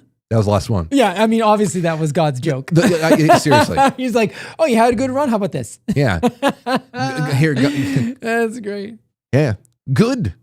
Good, but subverting expectations. Yes. No, man. You just can't take yourself too seriously. No, we Just can't. Remember. All right, let's see here. Sean Joe says raffle time. Okay, that must have been from earlier, right? Oh, they're starting to throw raffle. Okay, well, I'm gonna have to find something to raffle off now. Oh, they're demanding a raffle. Yeah, well, I have this other one. Oh, so I guess anybody who started putting in super chats on, quite frankly, superchat.com, and also on the Rumble, in the Rumble rants. You guys, I will start taking note from March 7th until next Friday, the 14th. I will, I'll put you all into a raffle, and I will give away the second thing. We're going to be giving away coffee and keto brains and silver next week. I should get Molly to call in next time you're in. Yeah. That's what we can talk about. She's great. Yeah. Anytime I get to talk to her online sometimes, but it was fun actually meeting her in person. She's super cool. You know what I got from Keto Brains? I got an email the other day because I guess I'm part of their mailing list now. And they put together the subject line was the link between diabetes and Alzheimer's. Oh, yeah. Type 3 diabetes. Which I remembered because you said I consider Alzheimer's type 3 diabetes. Yeah. And of course, Keto Brains is such a great source of fat. Oh, yeah. So the brain and cholesterol and everything that it needs to be healthy. If you can replace your morning sugar in your coffee with Keto Brains, you are taking leaps and bounds into preventing, because from my experience, a lot of people tell me, well, I don't need a lot of sugar, but then I ask them, how do you take your coffee? Yeah. And usually it's like 6 Splendas, or which is an artificial sweetener, but potentially just as bad for the gut and other things. And then people don't realize artificial sweeteners can spike insulin, which has been shown in this recent research coming out on aspartame. That's why I had aspartame on the top of my mind, because I just done a Rumble video about it because a new paper came out linking aspartame to heart disease and showing a mechanism. So this is a 0-calorie sweetener, but it still increases insulin in animals and in some people. And they go through the mechanism by which it could actually contribute to arterial plaque. And that's Splenda. And that's aspartame. So that's your Diet Cokes, so no glucose is available. There's no cholesterol. There's no fat. But aspartame, isn't that the main ingredient in Splenda, or equal? What is it? No, that's they took it out. No, aspartame is I think it's equal. It's not. Sucralose is Splenda. Oh, yeah. Okay, yeah. So, or maybe it's Sweet and Low that's aspartame. I think I had it. Damn it! I just did a whole video on it. You'd think I would remember. Short-term memory problems. But it's definitely sucralose is definitely the aspartame is approved. It's in Equal, Sugar Twin, and NutraSweet. Yeah, there you go. Yep. So it is and they go through the whole mechanism, which is fascinating, how it can actually help contribute to arterial plaque and create the immune response that is necessary for plaque progression. Okay. And again, people tell you it's just, you go online and you type in certain words and you can see like these stupid pictures of like an artery, and they'll show the artery with literally like burgers and pizza and stuff in the artery as if that's what happens, right? Like it's just comically stupid. But that's what people believe, that cholesterol and saturated fat just like clogs like a drain, like because in the 80s they ran commercials like that where they would put fat down a drain and then the plumber would unscrew the pipe and be like, if it does this to a drain, and I'm like, good Lord. That's it. Really? This is like correlation, causation kind of thing, but I was a kid. I bought that kind of garbage, I did too. I did too. And you study like a little bit of biochemistry and you're like, oh, that's ridiculous. But that's, that's what happened. So this paper was really good. It came out in February of 2025 and showed the mechanism. So I decided to do a video on it. In the second half of the video, I did the history of it because I know that stems from someone like Donald Rumsfeld and that whole, corruption in the FDA and the revolving door between private industry and government agencies. And it's just a fascinating story. So I don't know how we got off on that, but just because I the Keto Brains. Yeah. I'm you're doing thank you, Frank. You're always keeping me on track. Yeah. But that's how you replace artificial sweeteners or your morning sugar with something like Keto Brains, and you're doing a good thing for your brain, and you're also reducing your sugar intake, which sugar first thing in the morning is probably one of the worst things you can do. Yeah, probably. Well, anyway, that's huge right there. And we'll get into that because I want to do that type 3 diabetes thing with you again. I would love to. And maybe we'll actually fit in the positive celebrity interactions that night. Yeah. But tonight was really great, and I don't. Fun. Yeah, I had a lot of fun here, and on. So did I make it? I had no notes. Am I smart? Yeah, you did fine. Okay. You did all right. It's so funny, Frank. Like the audience doesn't realize like how seriously I take this show and how seriously I take your audience. And like I don't I don't do it because I need to do it, or else I don't think I'm gonna have competency in a certain topic. I do it because I really want to provide the audience with like data. And I like when people do that when I listen to them and they don't just spout things off. They actually reference papers and tell me what I'm, and, but tonight was just really fun because it was relatively last minute and it was totally off the cuff. But your audience knows I do take this very seriously when I come here, and I do love to be prepared. But it's fun to do these nights too, where you just go with the conversation. If we know, for example, I have notes building for what I want, for something I want to do with you next time that we have some time to focus in on it. And that necessarily is a show on rhythms and cycles. Yeah. There's a lot of things in there that I want to do. But other than that, listen, and everybody just wants to have a talk. And we got enough stored up here to at least improvise our way to something that we can Google.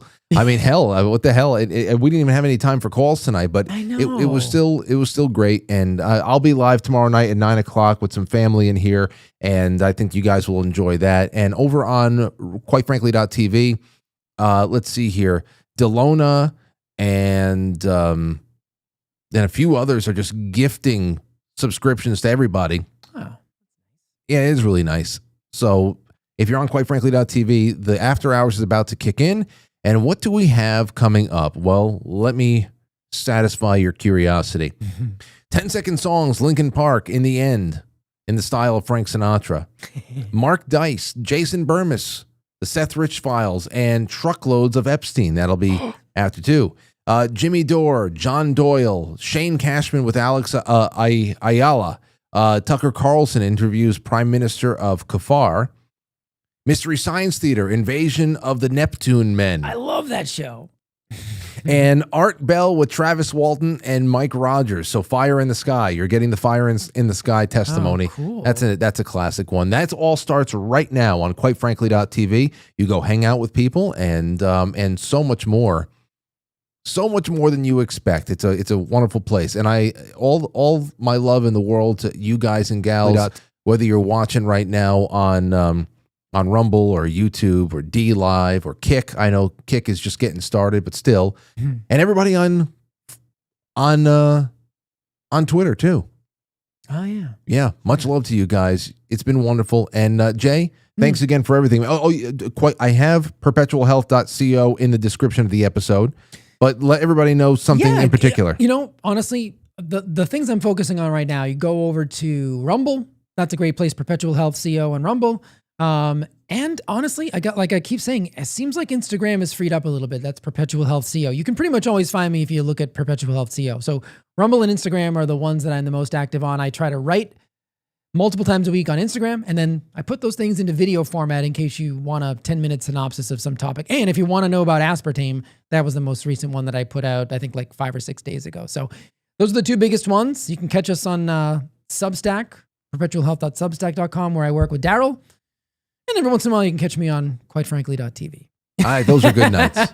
Those are good nights. And so there's a couple more super chats on Rumble. Hey, would you blow me too? So since I'm unwinnable, no, you're not. No, you're not. I was just saying that. I was just. We saying, don't rig the game. If I had to say your name tonight, I would have loved to say your name. I was just saying because we couldn't get the names together and printed out and cut up. I told Lauren, hey, randomize a winner because she has a digital randomizer. Oh. And send me over the video of you and Aurora announcing it. I thought the randomizer would be Aurora taking all the names and just, playing with them on the lawn. We can do that and see which one lands. And if Aurora and Lauren are the ones making the announcement, I would rather not them say, "Hey, would you blow me?" Yeah, I can see that. But I wasn't rooting against you. Yeah. Anyway, it's we'll gonna do happen that. now. Yeah, I know it's gonna happen now. Well, I'm gonna have to print them out. I'll put them on Post-its next Earmuffs. time. Trump 1 says, "I'll loan you my 1978 avocado green with the original light bulb easy bake oven if you start streaming on Twitch again. I miss my chat friends over there." Oh, it's a negotiation. Well, there's no negotiation. Oh. Twitch actually has a sustainable meaning, a purpose right now by doing some streams over there with gaming and talking to people and hanging out. It would be an eventual death sentence because I just have too much copyrighted material that we do over here. Even things get picked up incidentally over there. Really? Mute audio on everything. Eventually, it's just, I don't know why people keep asking for it. It's just. Is it worse than YouTube with copyright stuff? Yes. Yeah. Wow. Yes. In the way that YouTube has actually come a very long way. I used to have to go in the back end of YouTube and take a song that I wanted to play and hold it up against a gigantic archive that spread across all the PROs. And you can see based on the artist and the song, if it was going to be monetized for the copyright holder. Wow. Or if it was going to get your thing blocked or something else. Oh. And as long as it is monetized, I don't care about monetizing my videos. Right. Send it to the musicians. I just want to have good atmosphere music, stuff that sets the mood, and just have people show up and watch, and they can sponsor me some other way. Yeah. But that has completely gone away, and Google has definitely made some deals with the performing rights organizations because almost everything is now monetized. They did away with the whole archive search thing. That's been gone for like 2 years. Okay. And almost everything is monetized for copyright holders now. Wow. So I don't go into Beatles territory, right? And I don't go into Michael Jackson. Like the big ones that they used to bonk. I mean, I used to not be able to play Typo Negative. Wow. A couple of bars of Love You to Death used to get me a copyright block from Roadrunner. But now we got pulled off of years ago. We did this Under Pressure cover, and it was so good and so close to the original that it was up on Facebook for a while and a couple of other platforms.